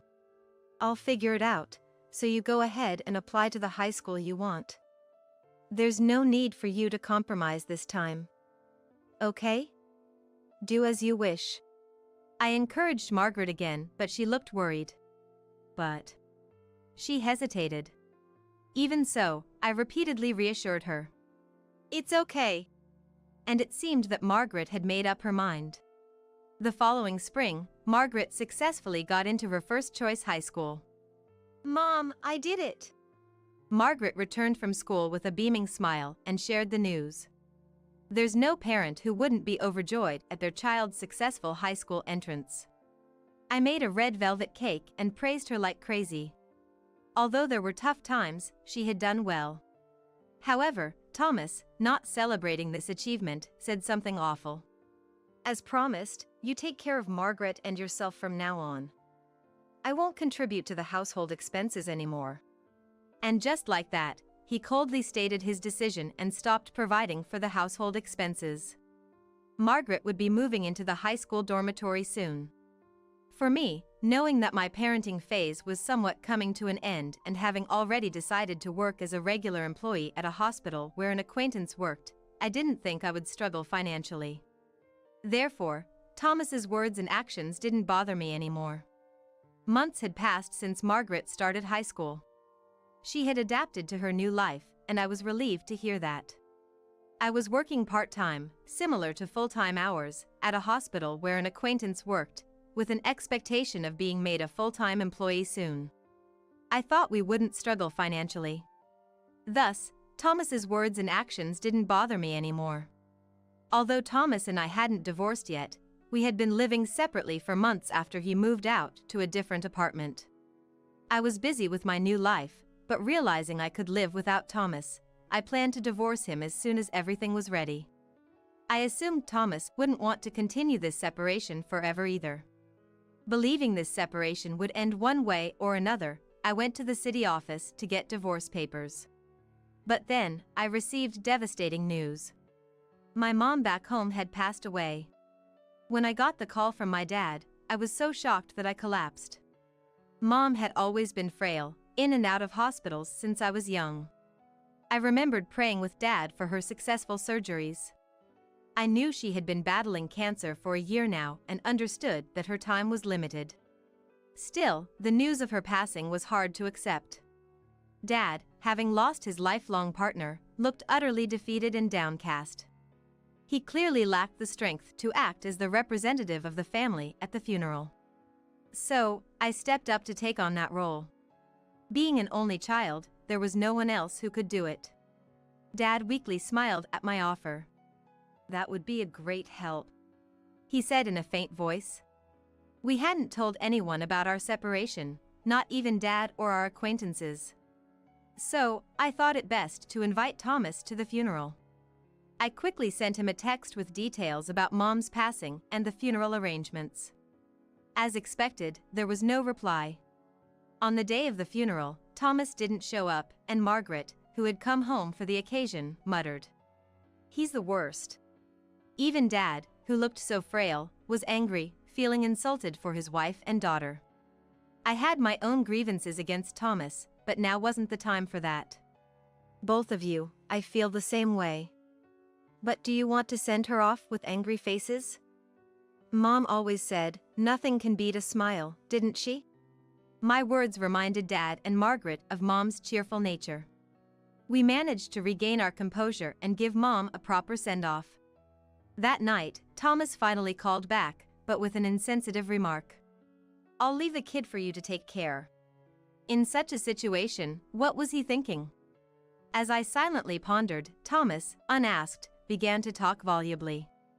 "Let me put it simple. I'm planning to elope with my girlfriend.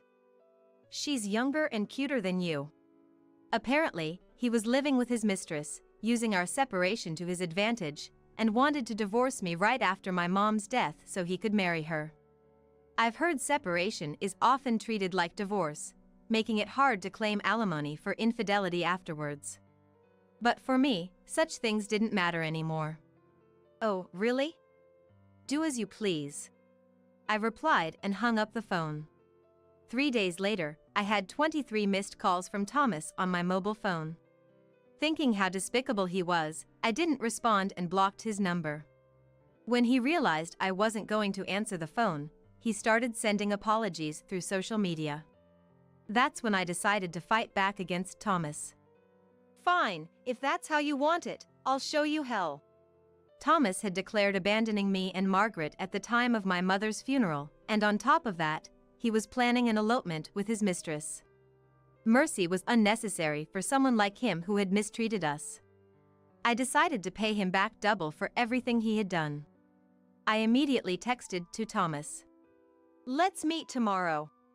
The next day, I waited for Thomas at the cafe where we had agreed to meet. A few minutes later, Thomas arrived in a hurry, his face pale and clearly agitated. I had nothing to say to him. So, I just silently, or perhaps glaringly, stared at him. Thomas, unnerved by my uncharacteristically explicit attitude, slowly began to speak. "I truly regret not being able to attend your mom's funeral. But there's a reason. I'm a bit shaken, you know, it was just bad timing." Curious, I listened to his explanation. Apparently, one of Thomas's relatives had collapsed and was in critical condition, needing surgery to have a chance of survival. So what? If surgery is the only option, then just do it. What does that have to do with anything else? Thomas's face twisted in anguish as he replied. "It's a complex surgical procedure that can't be done in a normal hospital. So, it's going to be expensive, and insurance won't cover it." According to Thomas, it was an advanced medical operation that had to be paid entirely out of pocket. His family decided to pool money, and Thomas had to contribute around $10,000. I was astounded. How could he so easily spin such lies? "It's not Betty or Richard, it's some relative I've never even met, right?" When I coldly responded, Thomas turned red with anger. "Don't be so cold. You, who just lost your mother, should understand my feelings." I understood, but it was an entirely different issue. "First of all, the timing of your relative's illness right after my mother's death is suspicious. And is it really a disease that requires advanced medical treatment? What's the diagnosis? How much will the surgery cost in total?" As I pressed him with my thoughts, Thomas stumbled over his words and fell silent. My family, being well-known local landowners, had savings close to $1 million, which I was aware of. Even though Thomas might not know the details, he knew my family was wealthy, so I suspected he was after the inheritance. Given his past behavior, I couldn't trust him, even if he genuinely needed a significant amount of money for a medical issue. I sighed exaggeratedly and then continued. "What you and I need to discuss are divorce, custody, and division of assets. That's all." But then Thomas pleaded. "Wait. I'll never do anything to make you sad again. Reconsider, please." His face was contorted, clearly desperate to change the situation. I spoke again, more firmly. "I can't have any hope for a future with you anymore. If you feel sorry, please proceed with the divorce." Saying that, I stood up, paid only for my coffee, and left. That night, Thomas unexpectedly showed up at our house. "Hey, I know you're in there, open the door." When Thomas left to start our separation, he said he'd never return and left the keys, so naturally, he couldn't get in. However, at that moment, I was in the bathroom and didn't notice Thomas's arrival. It appeared that Margaret had responded instead, and when I noticed something was amiss and went to the front door, I saw the two of them. Margaret was home for the summer holidays, and had been staying with us since the funeral. What I saw was Thomas deeply apologizing and Margaret standing tall, looking down on him. What's going on? Thomas, what are you doing here? Thomas looked up, begging for forgiveness. Please, I'm begging you. Can you just lend me $10,000 as an advance on the property division? I thought he had come to apologize, but he was still asking for money. It became clear that Thomas didn't care about me or Margaret. Frustrated, I almost let my anger take over but managed to hold back. I wanted to yell and drive him away, but I knew running away wasn't an option anymore. For Margaret's sake, this separation needed to be resolved quickly. After taking a deep breath to calm myself, I said to Thomas, "That's irrelevant now. I already told you I wouldn't help you out with that. We handled my mother's funeral with my relatives, and you were not involved. Therefore, I don't see any need to care for a relative of yours I've never met." Thomas seemed to lose his words in response, as if he had nothing to say back. Thomas had always been hands-off with my family matters, whether it was hospitalization or funerals. Yet, now that he was in a bind, he wanted my help, which was far too convenient. Realizing that nothing he said would change my mind, Thomas turned to Margaret. Margaret, you tell Mom too. To you, a relative of your father is family too, right? Come on, please. You're kind-hearted, you'd feel bad knowing a family member is sick, right? Typically quiet, and when he did speak it was usually sarcastic, but in such moments, Thomas became talkative. And now, he was clinging to the daughter he tried to abandon for his mistress, having not even paid for her high school. I felt a headache coming on. I endured a lot for Margaret's sake, but maybe it would have been better to have divorced from the start and lived just the two of us. But it was too late for regrets now. I wondered what Margaret was thinking. Maybe she'd be moved by her father's words and try to persuade me. But as embarrassing as it was for me to have even considered that for a moment, Margaret responded with a resolute expression. "Who are you?" Both Thomas and I were stunned by her response. It wasn't rejection or comfort, but a denial of his very existence. Watching Margaret's composed face, I felt relieved. Impressed by the strength of my grown-up daughter, Margaret continued without looking at Thomas. "You said you're leaving the kid to Mom, right? So, you've essentially abandoned your parental rights.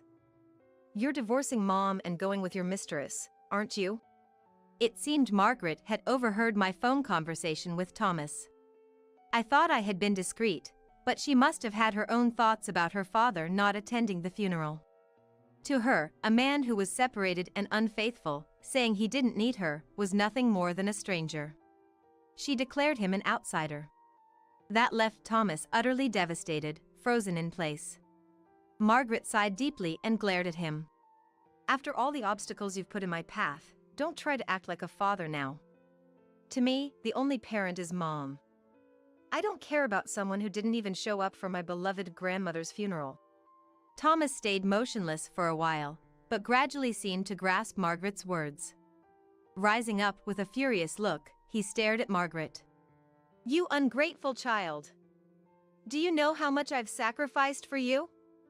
If you're going to say that, then pay back all the school fees I've paid up till middle school. How childish was he?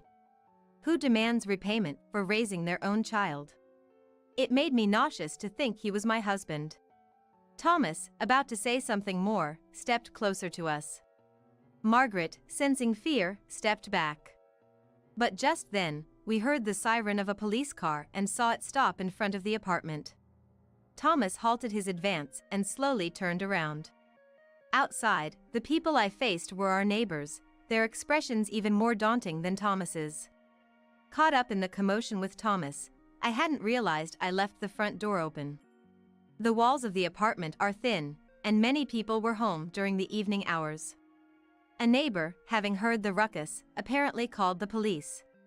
When Thomas realized the police were there for him, he became visibly flustered, losing all his previous bravado. The officers stepped out of the patrol car and came straight to us to inquire about the situation. Our neighbors had reported Thomas as a suspicious person. I've always had a good relationship with my neighbors. And when I mentioned my mother's funeral, they even said, "Please let us pay our respects." So they attended, and noticing that Thomas was absent, I had candidly explained. Remembering how they had unanimously condemned Thomas's absence and behavior recently, it was no surprise they called the police when they heard him causing a scene. Thomas always said neighborhood relations were unnecessary, but in that moment, I was grateful for our close-knit community. And the police didn't irresponsibly leave the scene unresolved. Thomas desperately tried to clear up the misunderstanding. "I'm the head of this household. What's wrong with a husband returning to his wife and daughter's home? This is just a little family disagreement, nothing that needs to trouble the police." That's what he was pleading. His earnest plea only sparked a chorus of boos from onlookers. The officer calmed the crowd and then asked me if Thomas's claims were true. I answered honestly. "I'm embarrassed to say, but we are currently separated. My husband already has someone else, and we were ready for divorce. I've even prepared the divorce papers." The officer believed my story and instructed Thomas to return to his current residence. The neighbors, who had been watching from a distance, emanated an aura of "go back home already." Thomas still seemed eager to argue, but I told him, "This won't solve anything. Besides, when we separated, this house was transferred to my name, and I've been paying the rent. Don't just barge in." He had no reply to that. Margaret then chimed in, echoing my sentiment. "Officer, I'm scared of this man." That seemed to be the final straw. The police, recognizing the need to protect Margaret, a minor, firmly told Thomas, "Dad, it's time to go home." Facing the backlash, Thomas realized his efforts were futile and dejectedly left. 2 weeks have passed since Thomas's visit. I consulted a lawyer about the incident and decided to proceed with the divorce, seeking their assistance. Given Thomas's behavior, a straightforward discussion seemed unlikely. The lawyer agreed, confirming my decision was right. Finally, the day came to speak with Thomas again. He appeared dejected, but I unceremoniously handed him the documents without a word. Thomas browsed through them, puzzled at first, but his expression turned to one of shock. "Wait, what is this? How did you find this out?" The document detailed a compensation claim against Thomas and his mistress. All of Thomas's previous behavior was a facade. While it was true he had an affair, the woman had instigated him to play a part. "If the mother-in-law had passed away, Sandra will inherit something, right? Just shake her up a bit, and she'll probably want to settle with money. It'll be easier for us to get married. How about getting around $10,000? The story about needing money for advanced medical treatment for a sick family member was a lie. It was a fictional scenario created to swindle money from me. I had felt uneasy about the whole situation. After the funeral, Thomas had called nonchalantly, ready to break up, but then suddenly turned desperate by dawn. I suspected there was more to it. The timing was too convenient. Trusting my intuition, right after Thomas's call, I secretly hired a private investigator to conduct a background check. With Thomas openly admitting his affair, he made no attempt to hide his infidelity, making gathering evidence straightforward. Furthermore, emboldened by his admission, he was captured toasting with his mistress. "To our 5th anniversary, cheers!"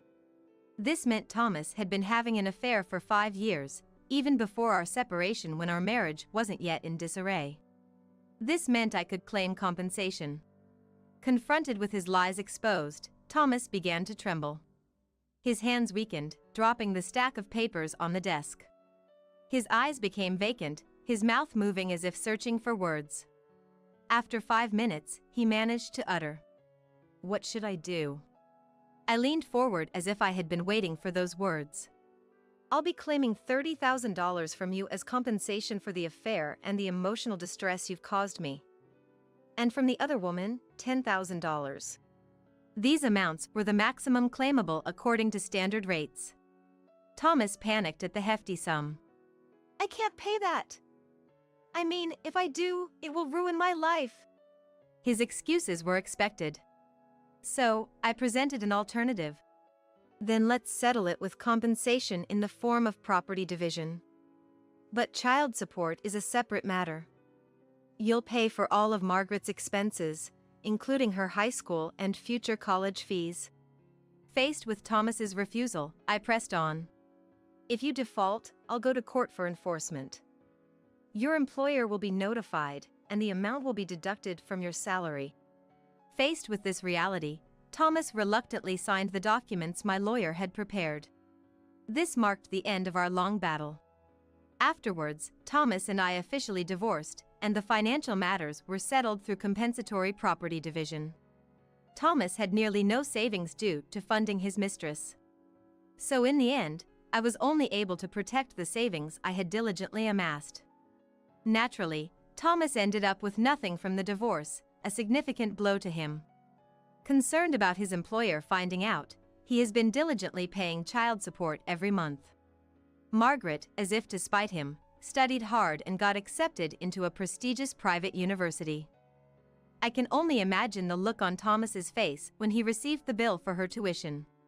His mistress, shortly after paying me the compensation, was arrested and convicted on charges of marriage fraud. It turns out she had other partners besides Thomas, promising marriage to each of them. Thomas really lacked judgment. Thomas, having lost his family, money, and mistress, and as well as his relationships with relatives and friends, would not have ventured into an affair if he had known it would lead to such despair. He lacked such foresight. Now, he leads a lonely life of just working and going home, paying child support every month. Apparently, his colleagues and neighbors knew about his situation, and he faces their cold stares, living in misery. Never underestimate the power of rural gossip network. Thomas learned this the hard way. Meanwhile, I returned home to support my dad, leading a peaceful life. One day, as my daughter was nearing her college graduation, she brought home a young man who seemed very pleasant. He's my boyfriend. Dad, moved to tears at the prospect of Margaret's marriage, and I finally felt a sense of relief. Months later, as I helped Margaret with her veil on her wedding day, she said to me with tears in her eyes, "Mom, thank you for raising me. I promise I'll live a happy life." Attending my beloved daughter Margaret's wedding filled me with joy. Having parted ways with a terrible husband and seeing Margaret in her wedding dress was more than enough to fill my heart. I decided to cherish every minute and second for the rest of my life. Suddenly, the electricity bill skyrocketed. In a panic, we called the utility company, and the technician came over, looking puzzled. "Have you seen this wire before?" As my husband, Sam, and I rushed over, the technician carefully moved a plant nearby to make it easier for us to see. From an external outlet of our house, a strange wiring extended, heading towards the in-laws' house. "Do you know anything about this wiring?" Sam and I exchanged glances. We were probably thinking the same thing. "Hey, Sam. Could this be?" "Yeah, no doubt. This is why our electricity bill suddenly spiked." Sam then reached out to the outlet and quickly unplugged the wiring. The moment he did it, a high-pitched scream came from the direction of the in-laws' house. "Ah!" It must be Maëlle, Nicola. Then, some hysterical muttering was heard, and the voice came out of the door, heading our way. And there, Nicola burst out from the garden. "I am Mary, a 32-year-old housewife. My hobby is eating sweets. Every day, I gather information about sweets by asking friends or researching on my own. Sam, my kind husband, always accompanies me in this hobby. Sam and I, both the same age, have been together since college. I have always loved Sam for his kindness, unchanged from the moment we met. Incidentally, I also adored Tony and Nicola, Sam's parents who raised him. Many of my married friends struggle with their MILs. I've even heard stories that ended in divorce due to issues with the MIL. Fortunately, such problems were irrelevant to our family.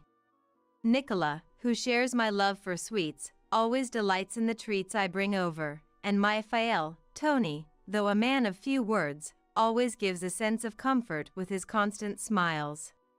Both of them are dear to me, and I like them so much. Tony and Nicola now live about a 30-minute drive away.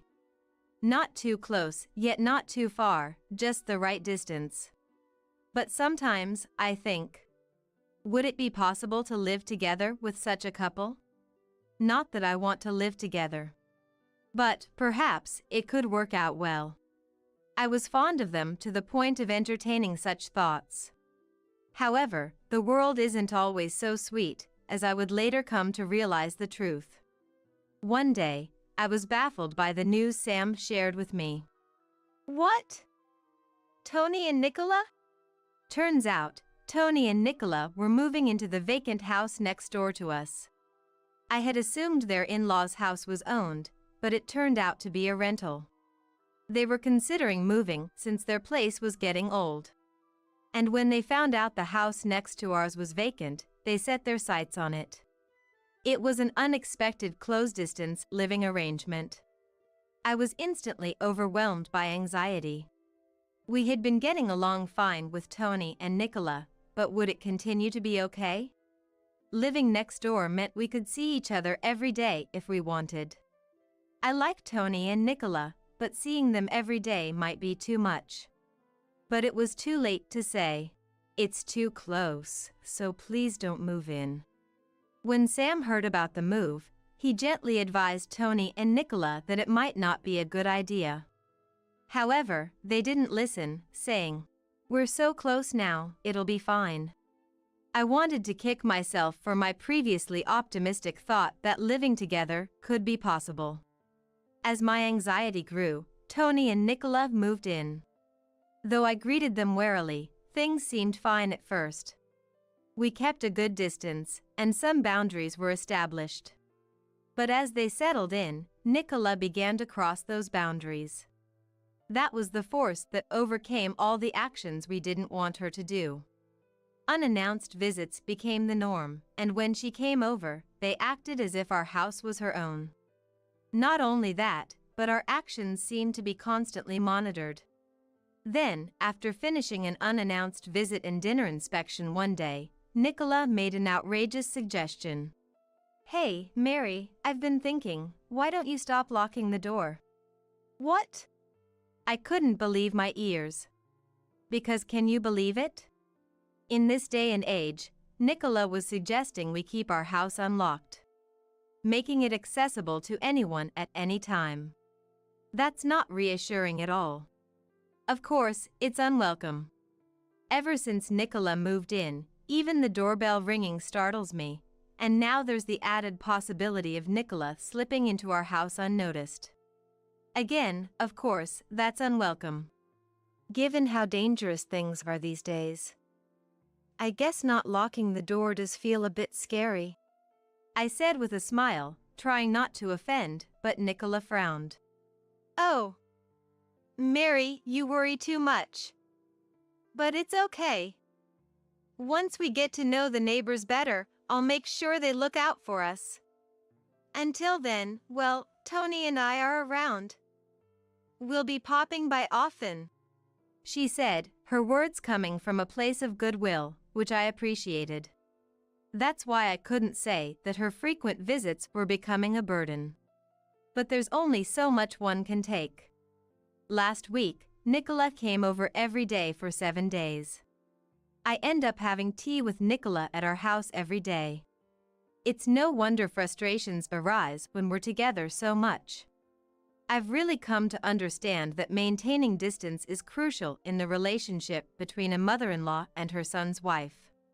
Nicola has been doing as she pleases, leaving unwanted plants in our yard or planting flowers without asking me. If it were once in a few months, I could tolerate it, but daily is a different story.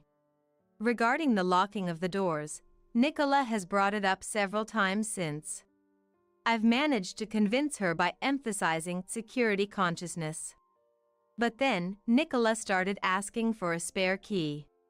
That's something I'll have to get Sam to refuse. There's no way I can give such a terrifying item to Nicola as she is now. Though Nicola can be difficult, I hadn't come to dislike her yet.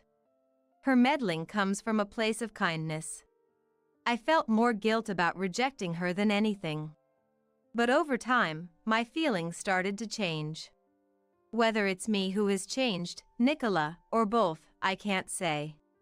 But I began to feel discomfort and irritation at Nicola's remarks. It was a few months after Nicola and her family moved in. By then, Nicola's visits after lunch had become a routine part of our household. As for Tony, when I asked what he was up to, it seems he's usually out walking or shopping by himself. I suggested, "You could go with him." But she declined, saying, "Walking tires me out." Lately, Nicola has turned into a rather spiteful mother-in-law.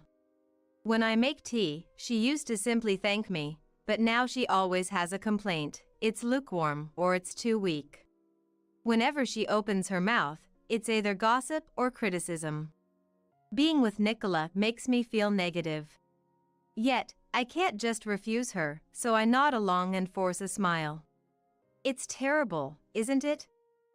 The grass in their yard has been left to grow wild. I'm almost tempted to cut it myself. Nicola was passionately discussing a neighbor's neglected garden today. Then I called out to them. "Oh."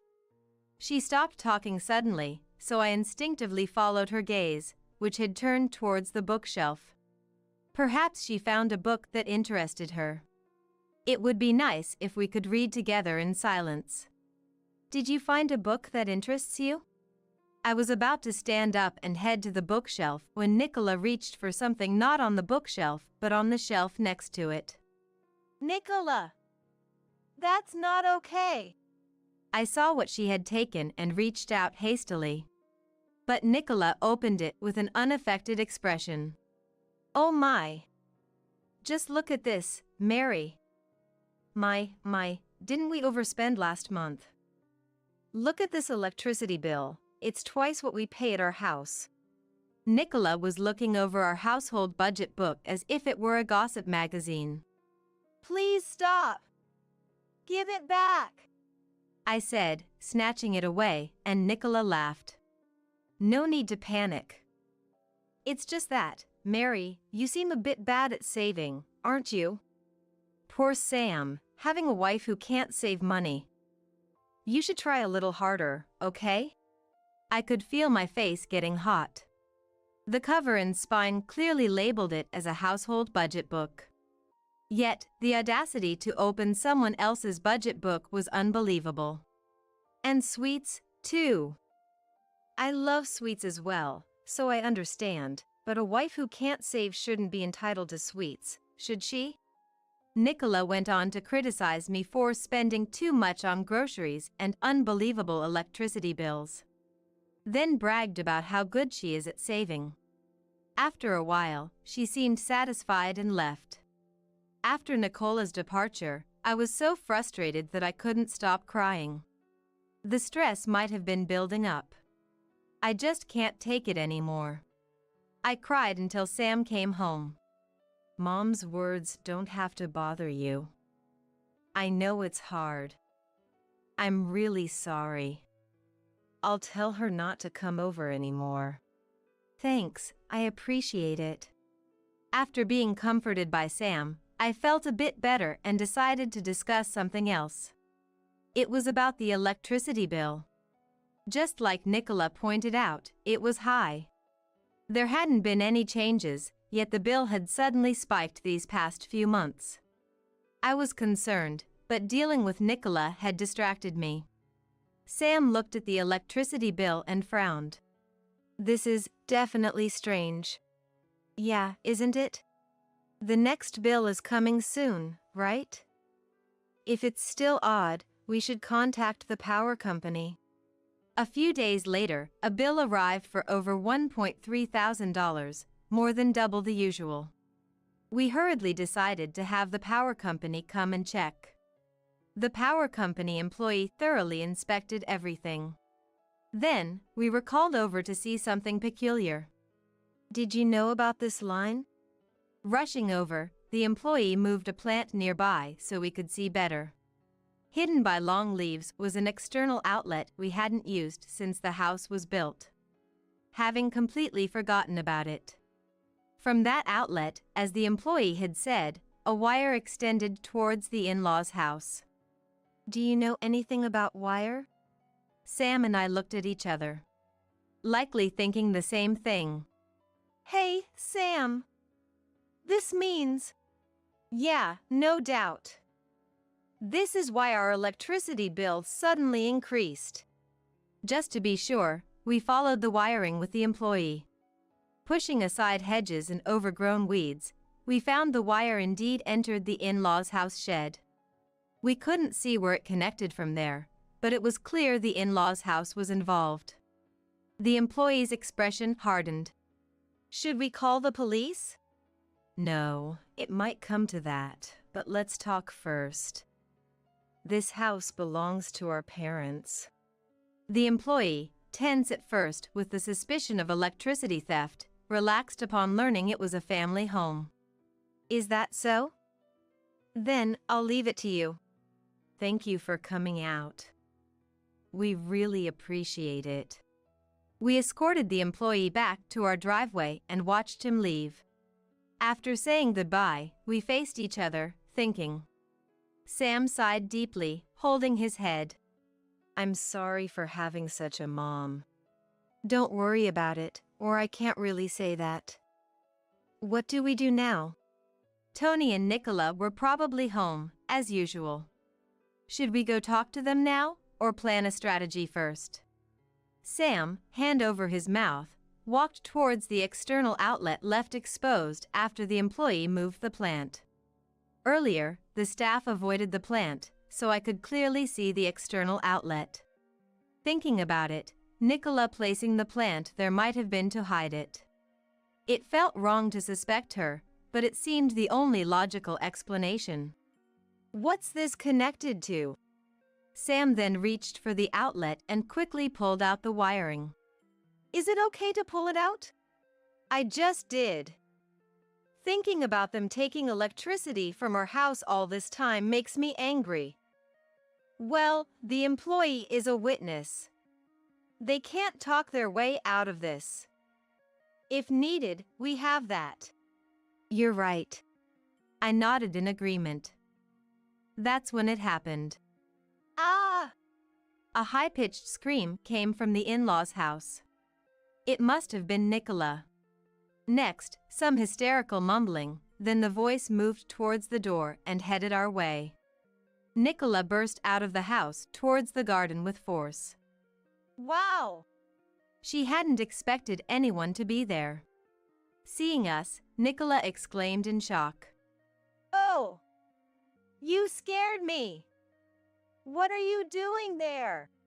She came at us aggressively, so I stood my ground and replied. What about you, Nicola? Do you need something in our garden? You seemed quite flustered. Well, that's... Nicola awkwardly averted her eyes. Sam, holding the unplugged wire firmly in his hands, was right there. Nicola exclaimed, Ah! and tried to snatch the wire from Sam's hands. Sam twisted away, hiding the wire behind his back. What are you doing? No, that's my line. Sam held the wire in front of Nicola's face and said in a low, serious voice. This was plugged into our outlet. Tom emphasized our, and Nicola glanced upwards, momentarily flustered. So what? Do you know where this wire leads? I have no idea about that. But put it back right now.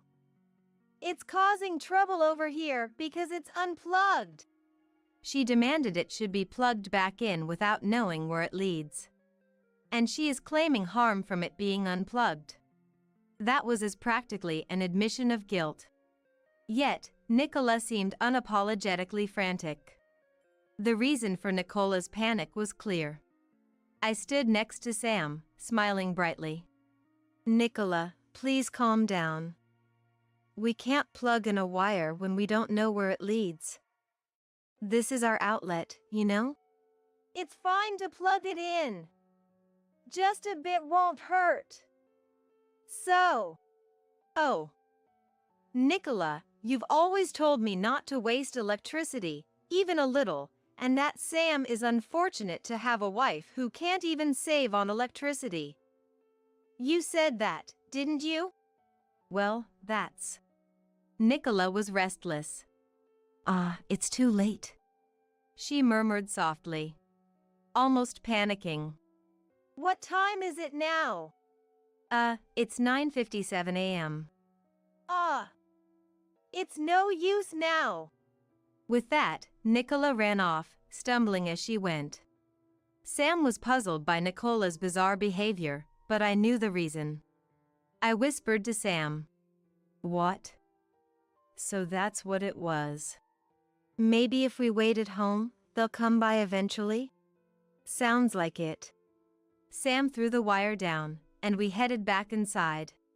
A few minutes later, there was a sound at the door, followed by the doorbell. It was Nicola. I unlocked the door and opened it. Hello, Nicola. About earlier. Shut up! Move! As soon as the door opened, Nicola pushed past me, clicking her tongue as she entered. She was visibly in a bad mood. Stomping through the house like a monster, she plopped down on the sofa. Sam, already in the living room, started to speak, but Nicola beat him to it. I'm so thirsty. What about my tea? You're so slow. You should move before being asked. That's the rule, isn't it? Yes. And you locked the door again, didn't you? This is why people say the son's wife in this neighborhood is so cold. As if there's anything in this house worth stealing. Pretending to be all high and mighty is just annoying. Huh? Nicola continued to complain. I can't stand it anymore. I grabbed a half-empty plastic bottle nearby and slammed it on the table in front of Nicola. She froze, eyes wide. Mary! Here, water for you. And you mentioned there's nothing to steal, but unfortunately, there are greedy and dirty people out there. Like someone who would steal electricity, for example. Nicola's face showed turmoil. I sat down next to Nicola. Despite being right beside her, Nicola wouldn't even look at me. She looked down, her face turning pale. What's wrong, Mary? You're completely different. Oh, Nicola. There's only so much I can take. Did you think I was some kind of saint? I tried to lighten the mood with a joke, but Nicola looked as if she had encountered a demon rather than a deity. Nicola looked at Sam for help, but he just shook his head silently. Nicola had no allies. With an angry daughter-in-law beside her and Sam. As there was no one inclined to help nearby, Nicola's next move was predictable. I'm sorry. I just remembered something. I have to go now. You're not going anywhere. I pressed down on Nicola's shoulder as she tried to stand up from the sofa. Nicola's rear sank back into the sofa. Mary! Really today? You were the one who said you were thirsty, weren't you, Nicola? Surely you're not saying you can't drink my water? After making such a fuss, that wouldn't make sense, would it? Nicola, with tears in her eyes, reached for the plastic bottle but was stopped by Sam. Nicola looked relieved, but I didn't actually want to make her drink the leftover water. The real issue was yet to be addressed. When did you start stealing our electricity? Stealing? What an awful thing to say! But the fact is, the wiring plugged into our outlet was leading to your house, wasn't it? Nicola tried to speak several times, searching for an excuse, but couldn't find any that would work. There was no way to talk her way out of this situation. All that was left was for Nicola to admit and apologize. I thought that was going to happen, but it seemed luck smiled on Nicola for a moment. The doorbell rang, and when I checked, Tony was there. Is Nicola here? It seemed Tony had gone out for a bit and came back to find the door unlocked, the TV on, but Nicola missing, so he was worried. Tony! Nicola cried for help as if reinforcements had arrived. Tony was confused by Nicola's unusual state.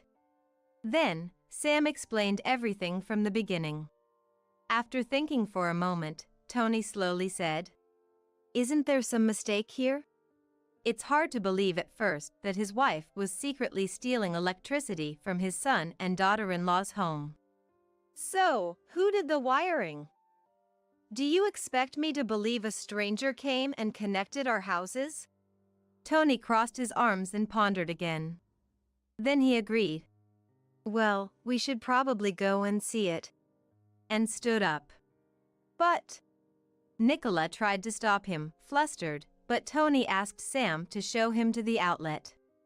The wire ran into a shed where it wasn't visible. After checking, Tony came back pale-faced. And immediately made Nicola apologize. I'm sorry. Truly, I am. Nicola silently looked down. Like a child.